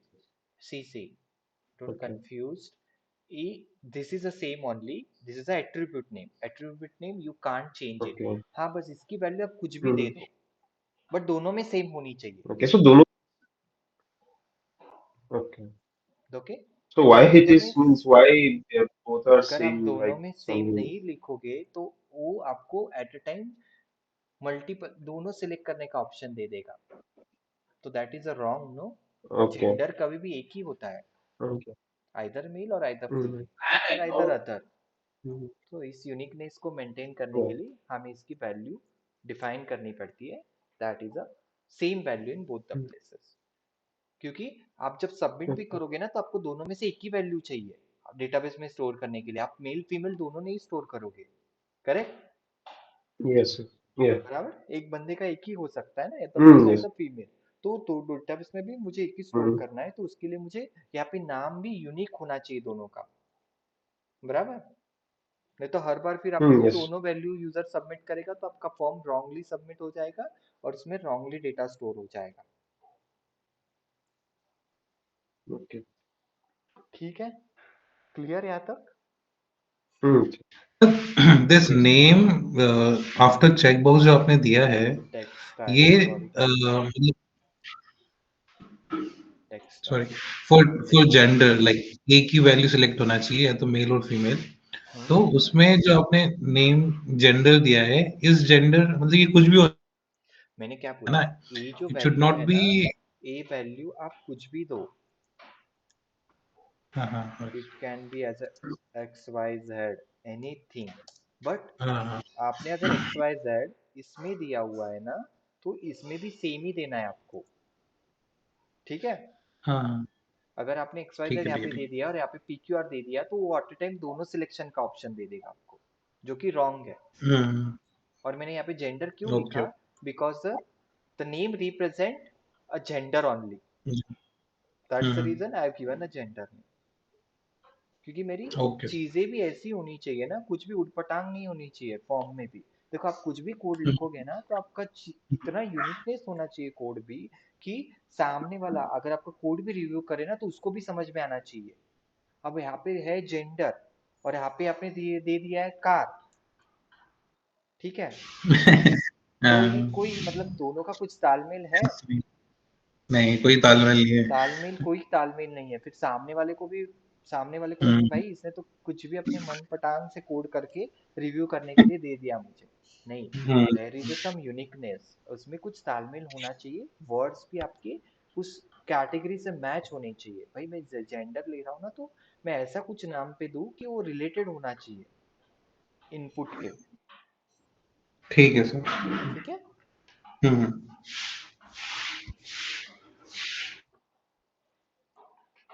चलो अब आते हैं नेक्स्ट इनपुट पे।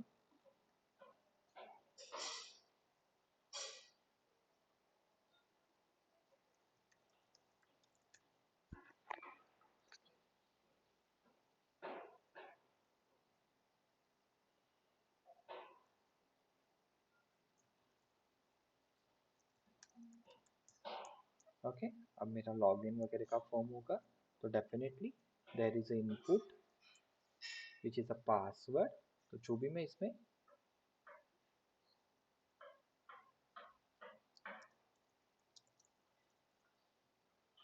ठीक है, जो भी मैं पासवर्ड एंटर करूंगा it will display like a star. ठीक है, तो यूजर को उसकी वैल्यू नहीं दिखनी चाहिए, बट जब बैकग्राउंड में मैं स्टोर करूंगा तो I will get the correct value on that. ठीक है, यस सर। तो इनपुट यस। का एक पासवर्ड पता चल गया।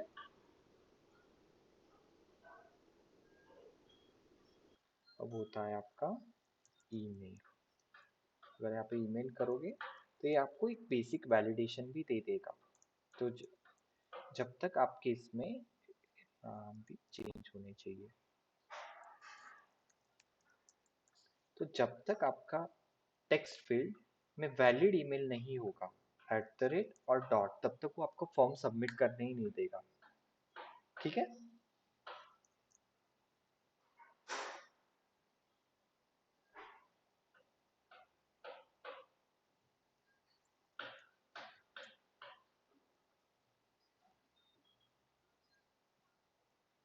टेक्स्ट बॉक्स आ गया, टेक्स्ट एरिया आ गया, रेडियो बटन आ गया, चेक बॉक्स आ गया, पासवर्ड आ गया, ईमेल आ गया।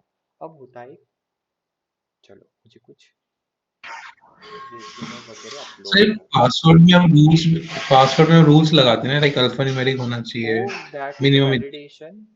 वैलिडेशन, वो हम जावास्क्रिप्ट से लगाते हैं। बट आपको अच्छा, ओके। एचटीएमएल भी कुछ बेसिक वैलिडेशन देता है, तो ईमेल के साथ आपको बेसिक वैलिडेशन मिल जाएगा, जिसमें डॉट और एट द रेट होना चाहिए। और भी एट्रीब्यूट है, मैं बताऊंगा। ठीक है, इसमें आपका आ जाएगा फाइल कंट्रोल। अब आपकी ऐसी कोई वेबसाइट है जिसमें भाई यूज़र को कुछ फाइल भी अपलोड करनी है, then I can use a file control, जिसमें आपको मुझे फाइल सिलेक्ट करने का ऑप्शन मिलेगा। ठीक है, अब आते हैं नेक्स्ट में।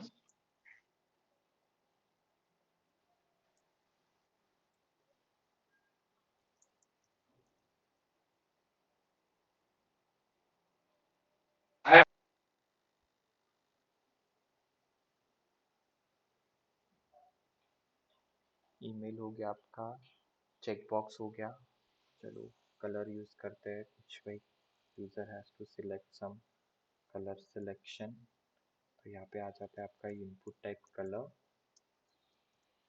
कलर जिसमें ये आपको एक कलर बार दे देगा, you can have the colour. Okay, आपके हिसाब से आप कलर सिलेक्ट कर सकते हो। ठीक है, ये हो गया कलर। देन आपका आएगा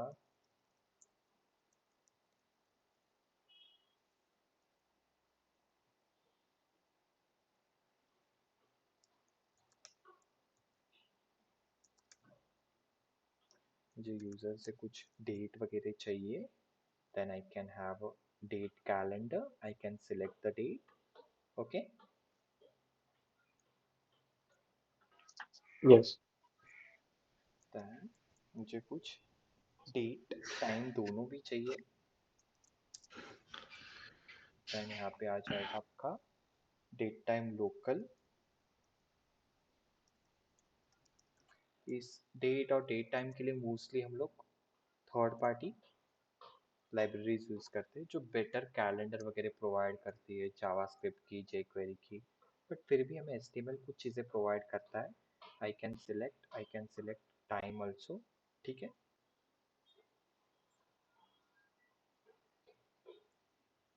Then एक आता है आपका,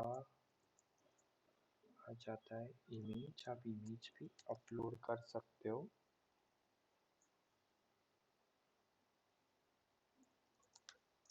कुछ कुछ तो बेसलेस टैग है, इनपुट टाइप है, but depend on use case, ठीक है। आपको कुछ इमेज वगैरह दिखानी है, then you can define the image according to that. क्या हो गया, सबमिट कहाँ से आ गया?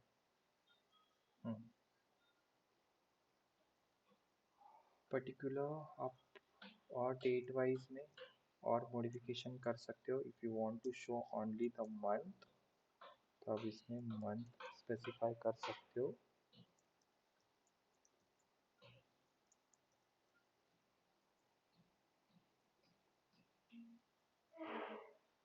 ठीक है, तो only give you the March month and year. और आपका आ जाता है नंबर, आप यूज़र से कुछ ऐसी वैल्यू ले रहे हो जो आपको न्यूमरिक में चाहिए, तो that will come in the number, ठीक है। 5 quantity, 6 So, quantity, 10 what is that image? What does the image do? Image basically आपको इमेज दिखाएगा यहाँ पे।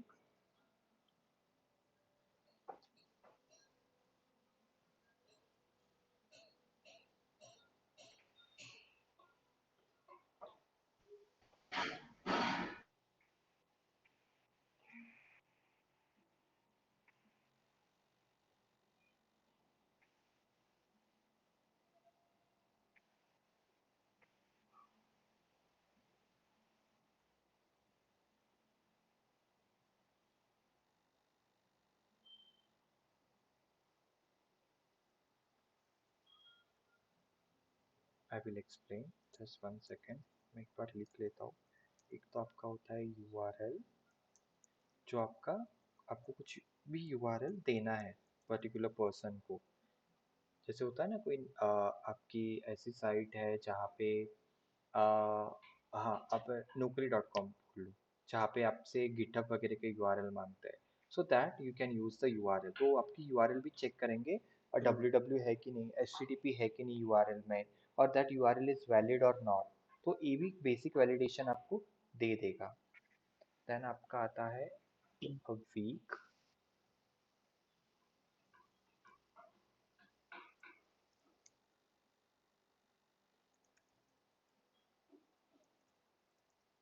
उसको मैं सबमिट करता हूँ। चलो, ये पर्टिकुलर वीक मुझे देना है, then I can tan, particular directly मैंने वीक दे दिया, ठीक है।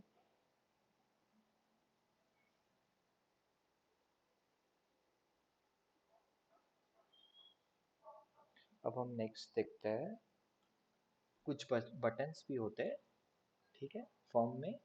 तो एक तो आपका नॉर्मल बटन हो गया,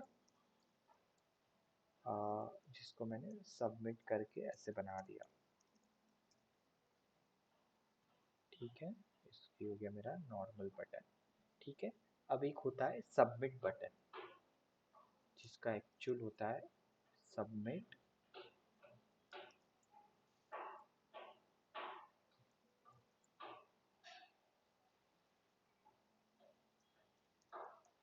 for server side submitting the data, इसको मैंने दे दिया submit,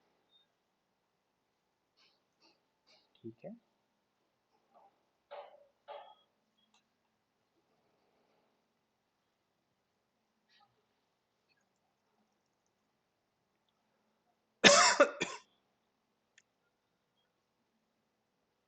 what happened, it's not gate save, इसको मैं क्लोज कर देता हूँ,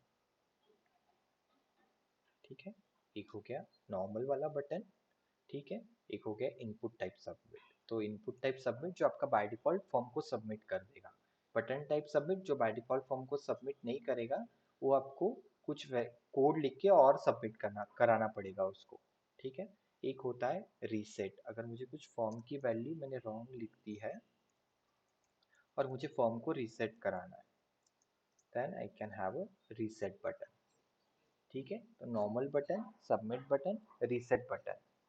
एक होता है मेरा रेंज।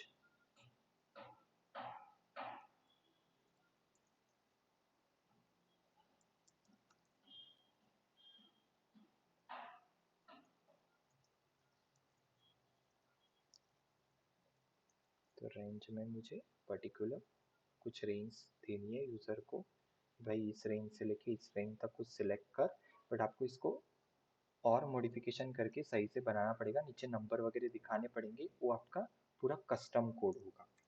बट ये रेंज करके एक बार होता है जो आपको बाय डिफ़ॉल्ट दे देगा। अब इसको फिर आपको जावास्क्रिप्ट से कोड लिख के और एचटीएमएल और सीएसएस घुसाड़ के इसको नंबर दिखाने पड़ेंगे। फिर वो जैसे जैसे चेंज करेगा उसका बार, उसकी नंबर की वैल्यू चेंज होती दिखानी पड़ेगी। ये सब आपको करना पड़ेगा, एक्स्ट्रा कोड। बट आपको एक बार दे देता है रेंज में बेसिकली। तो अभी देखो मेरा ईमेल हो गया, फाइल हो गया, मंथ हो गया, नंबर हो गया, पासवर्ड हो गया, रेडियो बटन हो गया, रेंज हो गया, रीसेट हो गया। देन हमने क्या देखा, date, date time, colour, file upload, email, normal button, submit button, URL देखा हमने। ओके, देन हमने क्या देखा, नॉर्मल टेक्स्ट बॉक्स देखा, नॉर्मल टेक्स्ट, चेक बॉक्स देखा, रेडियो बटन देखा, नॉर्मल बटन देखा।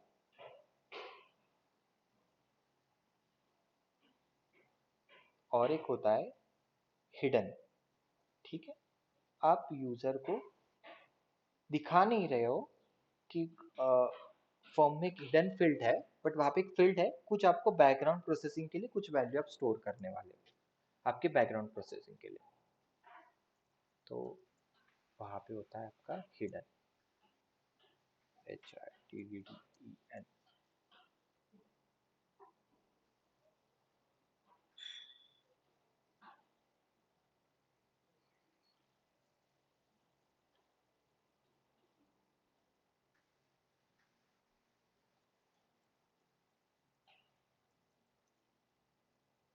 मैंने कुछ यहाँ पे दे दिया ABC। मैंने कुछ, सपोज मेरा बहुत बड़ा वास्ट वेब एप्लीकेशन है, ठीक है। अब मुझे कहाँ कहाँ पे ऐसी हिडन फील्ड लगानी पड़ेगी, कुछ उस फॉर्म की, मतलब कुछ वहाँ उस पेज से कुछ यहाँ पे डेटा लेके आ रहा है और मुझे वो यूज़र को नहीं दिखाना है, बट बैकग्राउंड में रखना है कुछ उस, और उस वैल्यू को मुझे आगे और लेके जाना है, तो that time I can use the hidden field. अब देखो आप यहाँ पे स्टोर करोगे तो हिडन फील्ड आपको दिखेगी नहीं, बट आप इंस्पेक्ट करोगे और एलिमेंट पे जाके देखोगे। अभी आपका फॉर्म कहाँ पे है, पूरा फॉर्म यहाँ पे है, ठीक है। इसमें देखो लेबल, अब इसमें सेकंड लेबल, अब देखो यहाँ पे colour, date, date time, image, month, number, URL, week, range. ये देखो आपकी हिडन फील्ड आ गई यहाँ पे, ठीक है। हम्म, यस। यस।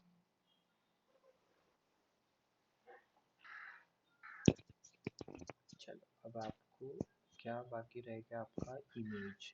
अभी मेरा इनपुट टाइप इमेज है, नेम इमेज है, यहाँ पे मैं सारसी लगा देता हूँ, मुझे कुछ इमेज शो करानी है तो अब मैं ऐसे भी दे शो करा सकता हूँ, ठीक है। और बाकी भी अल्ट टैग वगैरह भी मैं ले सकता हूँ, ठीक है।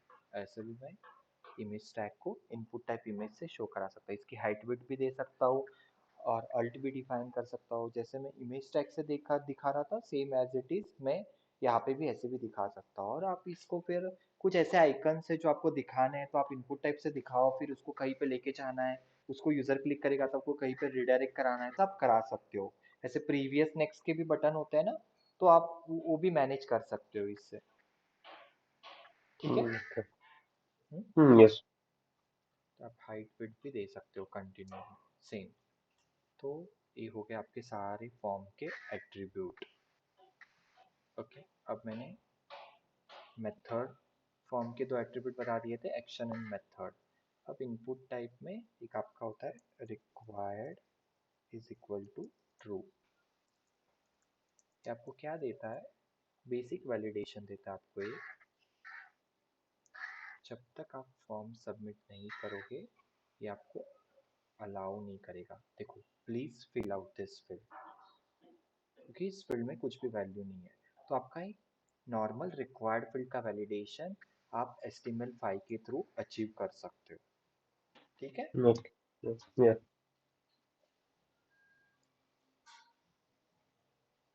अब आता है अपना सर पास। बोलिए बोलिए। सर जब जैसे रिक्वायर्ड जब हम यूज करते हैं तो मान लो ईमेल आईडी में मेरा रिक्वायर्ड था और यूजर ने ईमेल आईडी सबमिट नहीं करी और उसको फॉर्म को सबमिट कर दिया, तो फिर वो बाय होगा ही नहीं। आपका फॉर्म ही नहीं सबमिट होगा जब तक जितनी भी फील्ड को आपने रिक्वायर्ड लगा के रखा हुआ है ना, वो सारी फील्ड जब तक रिक्वायर्ड डिफॉल्ट। नहीं होगी तब तक वो फॉर्म सबमिट नहीं करने देगा। ओके, बट जैसे मतलब जैसे जब पेज रीसेट होता है तो उसमें जो मतलब जो पहले ही इंफॉर्मेशन डाली थी कुछ कॉलम्स कुछ उसमें इनपुट पेज टाइप तो आपका में रीसेट वही आपने, रिटेन करे। हाँ, वो उसके लिए और एक एट्रीब्यूट है। ठीक है। बट आपका आपका नॉर्मल पेज रिसेट में आपने जितना भी डाला था सब कुछ चला जाएगा। हाँ, अगर आपको हिस्ट्री चाहिए ना तो उसका एक एट्रीब्यूट होता है कि आपको प्रीवियस की हिस्ट्री मतलब ऑटोमेटिकली आ जाए। तो उसमें आपके क्रोम की भी कुछ प्रॉपर्टीज होती है, ब्राउजर की भी कुछ प्रॉपर्टीज होती है, जो आप अलाउ करके रखोगे तो नेक्स्ट टाइम भी सारा सेम दिखाएगा।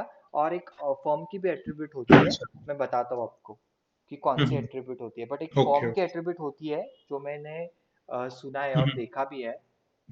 मैंने यूज नहीं किया हम्म यूजुअली। डायरेक्टली हम वो सब ऐसी सारी चीजें यूज नहीं कर सकते एक स्टैंडर्ड प्रोजेक्ट में। हम्म। और बाय डिफॉल्ट अगर यूजर ने क्रोम ब्राउजर पे कुछ सेटिंग करके रखी है और बाय डिफॉल्ट उसको फॉर्म दिखता है तो दैट इज वैलिड।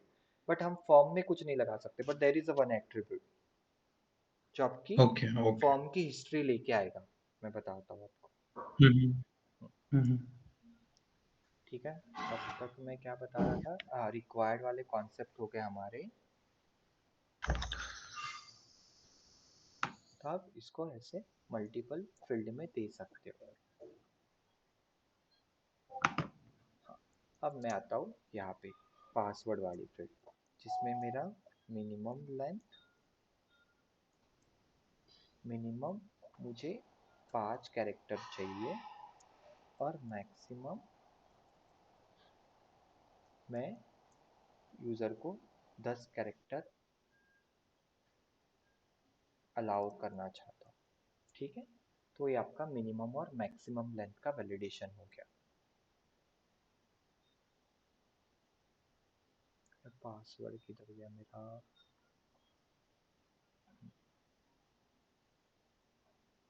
देखो अभी 10 से ज़्यादा अलाउ नहीं करेगा यूज़र को। ठीक है। और 5 से कम पे सबमिट नहीं करने देगा। क्लियर है मिनिमम लेंथ और maximum length guys. Uh, screen hang हो गया था, second देखिए। क्या बोल रहे हो? I just lost your voice, can you please repeat again?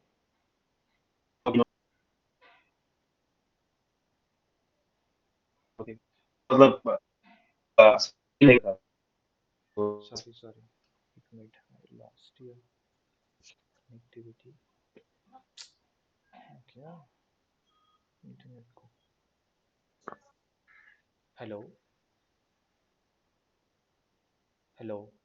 yeah हाँ सुन, बोलिए, क्या आप कुछ बोल रहे यस थे? सर yeah yeah ऑडिबल या। हाँ, सॉरी इन बिटवीन तो जस्ट मतलब मेरा आपका स्क्रीन हैंग हो कनेक्शन। गया था, तो देख नहीं पाया हाँ एक हाँ बार। हाँ हाँ। तो आप क्या नहीं देख पा रहे थे? मिनिमम लेंथ और मैक्सिमम लेंथ वाला मैंने पेज को रिफ्रेश किया और मैंने हाँ हाँ पासवर्ड इनपुट यस। टाइप को मिनिमम लेंथ और मैक्स लेंथ का एट्रीब्यूट दिया है, जिसमें मिनिमम लेंथ 5 होना चाहिए, मैक्सिमम लेंथ 10 होना चाहिए। अब मैं जाके पेज को रिफ्रेश करके पासवर्ड फील्ड में कुछ एंटर करूंगा वैल्यू, तो देखो ये 10 कैरेक्टर के ऊपर अलाउ नहीं कर रहा है मुझे, क्योंकि मैंने उसकी मैक्स सेट कर दी। और मिनिमम 5, ओके जब तक मिनिमम 5 नहीं होंगे वो ओके। फॉर्म को सबमिट ही नहीं करने देगा। ठीक है। यस क्लियर है समझ यहाँ गया। तक? या हम्म, चलो।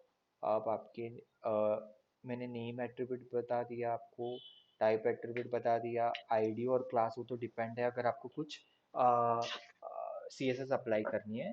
हाँ, अगर आपको कुछ डिफॉल्ट वैल्यू दिखानी है, अगर आपको यूजर को समझाना है कि भाई कुछ फर्स्ट नेम है कि भाई एक इस हिसाब से होना चाहिए, तो आप इसको ऐसे डिफॉल्ट वैल्यू दे सकते हो।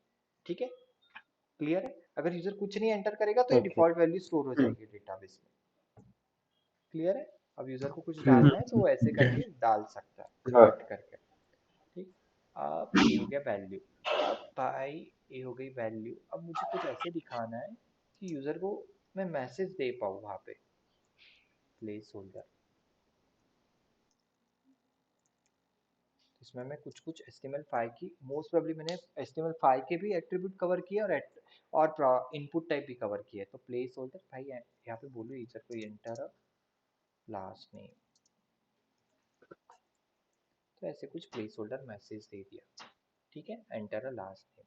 अब उस केस में आपका लेबल नहीं रहेगा तो बेटर है, क्योंकि दो दो, अब यहाँ पे भी पता चल रहा है कि भाई मुझे लास्ट नेम एंटर करना है। ठीक है, अब लेबल नहीं रहेगा उस केस में आप इस प्लेस Hmm. होल्डर को यूज कर सकते हो। ठीक है, तो आपका हो गया एक प्लेस होल्डर, Okay. एक हो गया आपका नेम, टाइप, वैल्यू।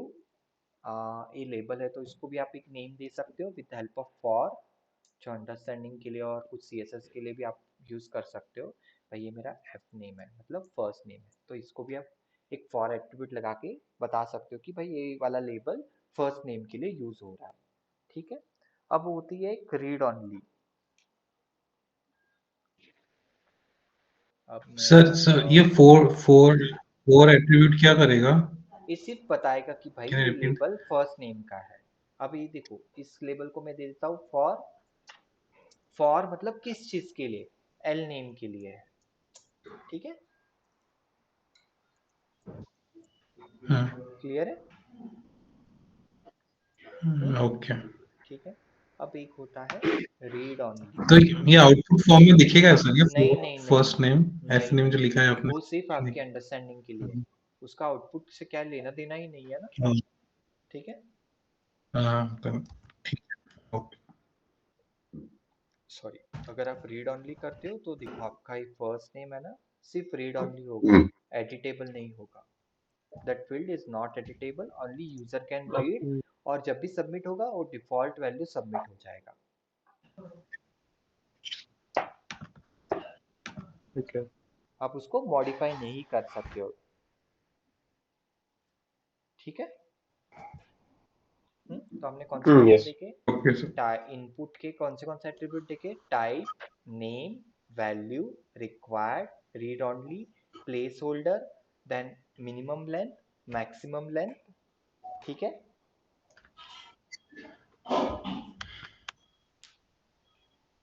अब होता है एक डिसेबल्ड।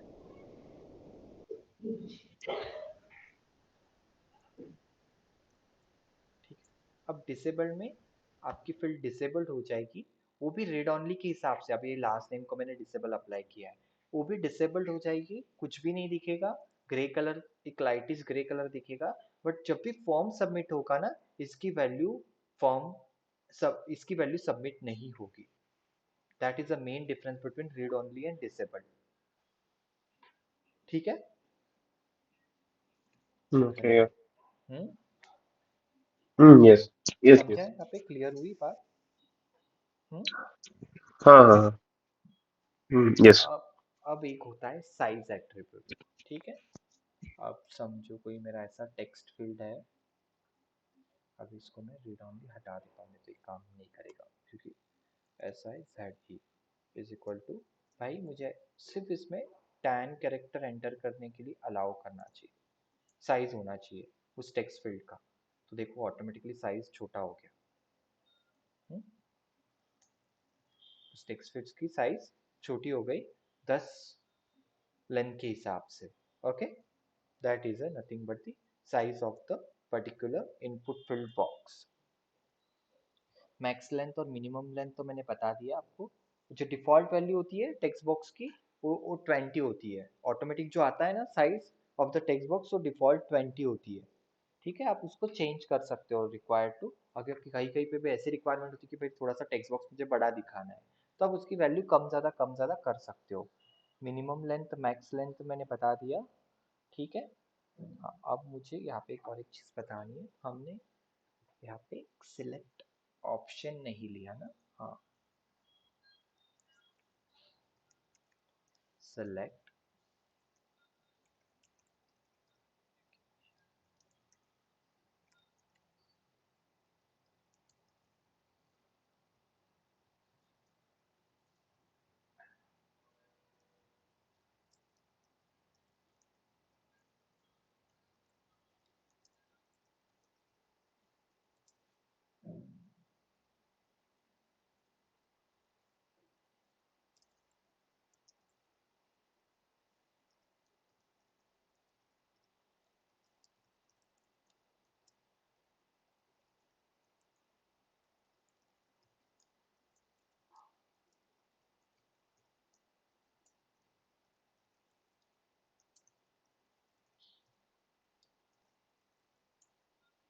अब मुझे ड्रॉप डाउन लिस्ट दिखाना है यूज़र को, तो ये हो गई मेरी ड्रॉप डाउन लिस्ट। ठीक है, इसको मैं थोड़ा सा बी आर वगैरह दे देता हूँ, तो मेरे बटन सारे नीचे आ जाएंगे तो मुझे सही से दिखेगा। ठीक है, user can select the education यहाँ पे।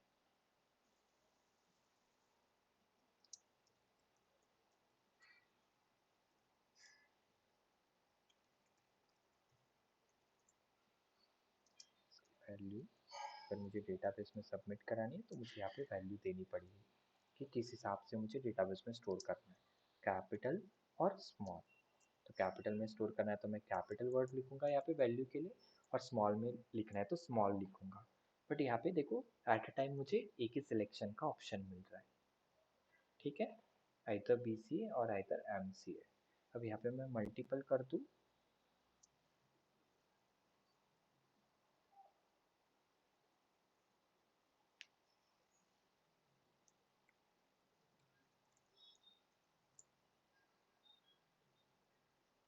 देखो यहाँ पे मैं एट अ टाइम दो सिलेक्ट कर सकता हूँ, मुझे सिर्फ कंट्रोल प्रेस करना है कीबोर्ड का।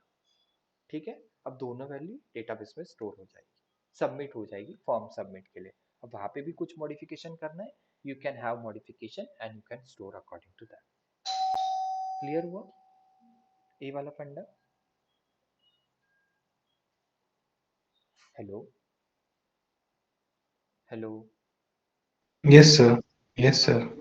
यहाँ तक Yes, yes, कैसे yes. कमी, यहाँ तक चीज़ें समझ में आई आप लोगों को? Yeah, yeah. Any question any Hmm. Yes. Query?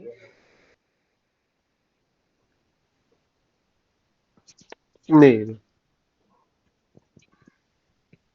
चलो अभी आपका यहाँ पे लगाना है।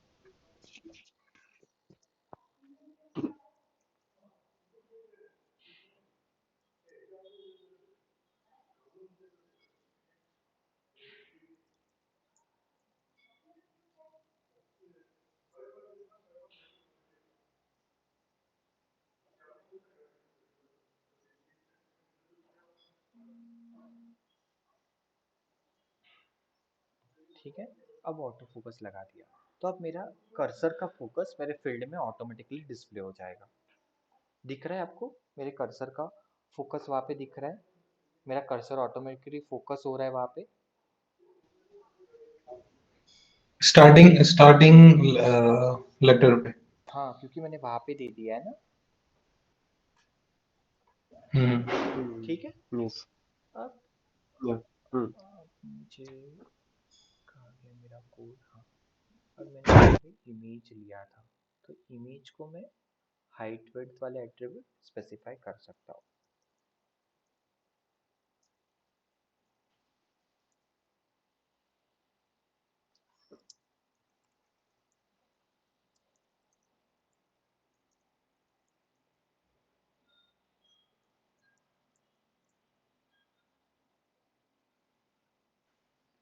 ये इमेज ऑटोमेटिकली छोटी हो गई।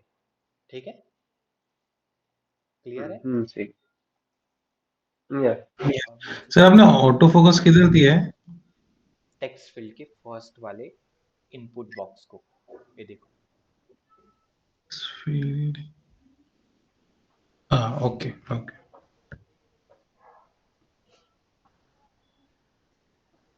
ठीक है अब सर। अब इसका फॉर्म का थर्ड एट्रीब्यूट ऑटो कंप्लीट, उसको अगर आप ऑन करोगे तो ये जो आपने पहले टाइम जो किसी ने मुझे क्वेश्चन पूछा था ना दोनों में से, वो रहा आपका वैल्यू। ठीक है, ऑटो कंप्लीट ऑन मतलब फर्स्ट टाइम आपने एंटर किया, कुछ रॉन्ग हो गया, आपने सबमिट किया, बट फिर से अगर आपको एंटर करना है तो ये ऑटो कंप्लीट ऑन होगा, तो आपकी प्रीवियस जो हिस्ट्री है वो वापस आपकी डिस्प्ले हो जाएगी।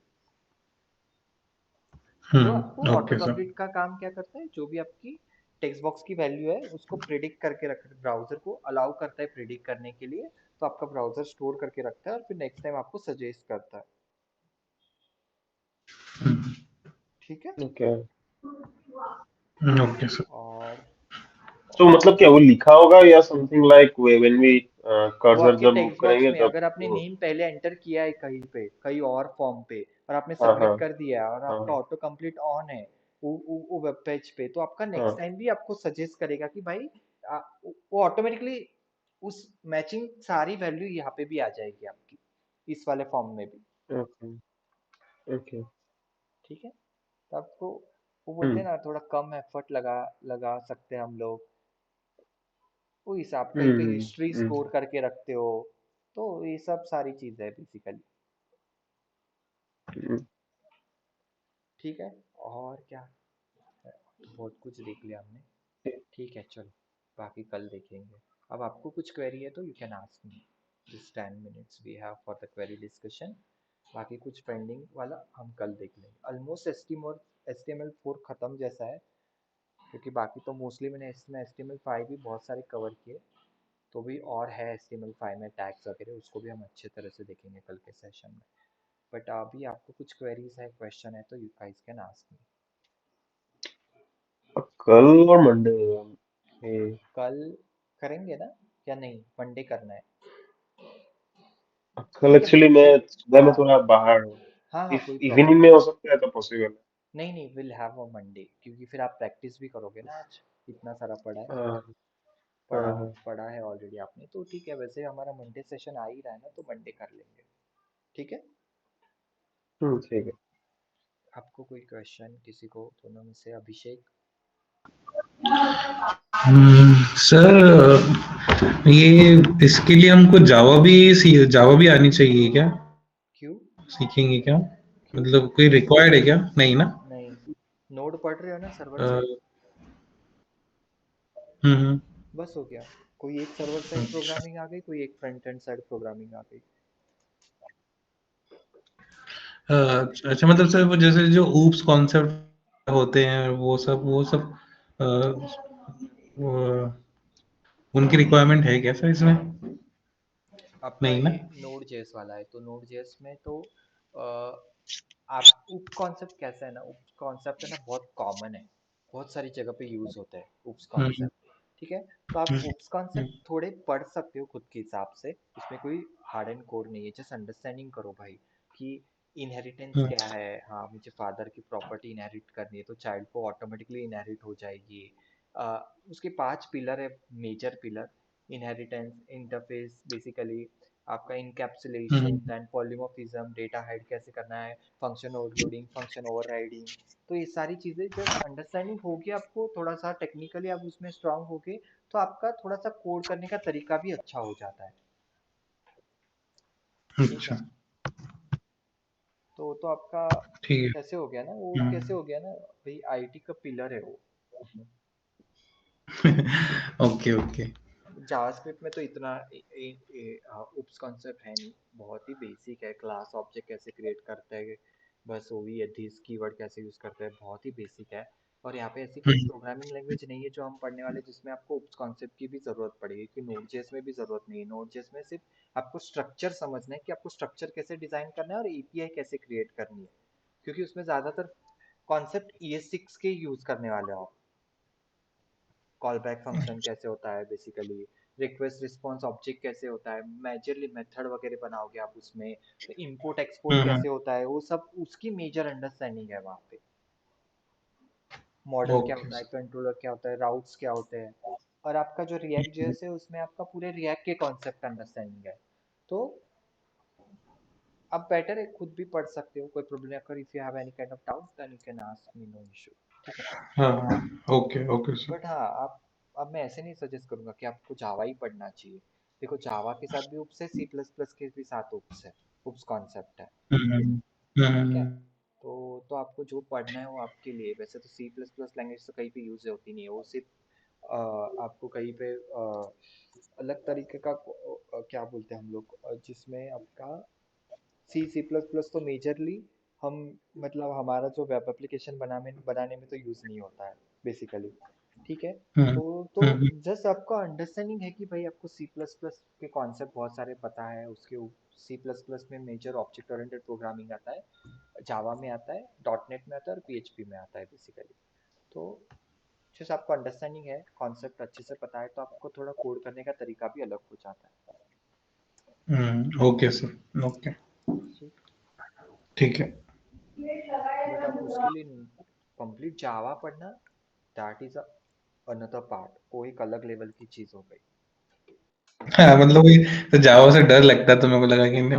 डर नहीं होना, जावा पढ़ने के लिए भी टाइम होना चाहिए। Java is too vast. Java, code Java, Spring Boot, Hibernate, database connections. ठीक है। देन उसमें भी आपके एडवांस में बहुत सारे कॉन्सेप्ट है बेसिकली, लिस्ट, लिंक लिस्ट, बहुत बहुत बहुत बहुत लाभ लाभ लाभ लाभ, तो उसके लिए आपको 6 महीने भी कम पड़ेंगे। हम्म, तो सर डिफरेंस कहाँ आता है? मतलब जावा से हम जो फ्रंट एंड बनाते हैं वो जावा से भी बना सकते हैं, और ये जो हम नहीं नहीं, अभी। फ्रंट एंड आपको रिएक्ट और एंगुलर से ही बनाना है, फिर आपका सर्वर साइड चेंज हो जाएगा, डॉट नेट है या तो पीएचपी है या तो नोड है या तो जावा है। अच्छा, अच्छा, ओके। समझे। हम्म, आपका बैक तो एंड चेंज हो रहा है। फ्रंट एंड ओके, आपका एच टी एम एल, आपका एंगुलर और रिएक्ट है तो व्यू जेस होगा, और कोई आएगा तो नेक्स्ट जेस होगा। बट आपका बैक एंड चेंज होते रहेगा according to requirement. Okay, okay. समझ गया। ठीक है। Any more question guys. No. Sumit, आपको सब अच्छे से No. समझ में आ रहा है ना? Yes. Guys, speed wise we are okay, Yeah, perfect. Content wise Hmm. Perfect. Perfect है। ठीक है Abhishek, yes sir, yes, I am okay with this. Content की जैसे ही यस, अंडरस्टैंडिंग है, practicals plus theory, practical plus theory, practical plus theory. ठीक है। ठीक है सर।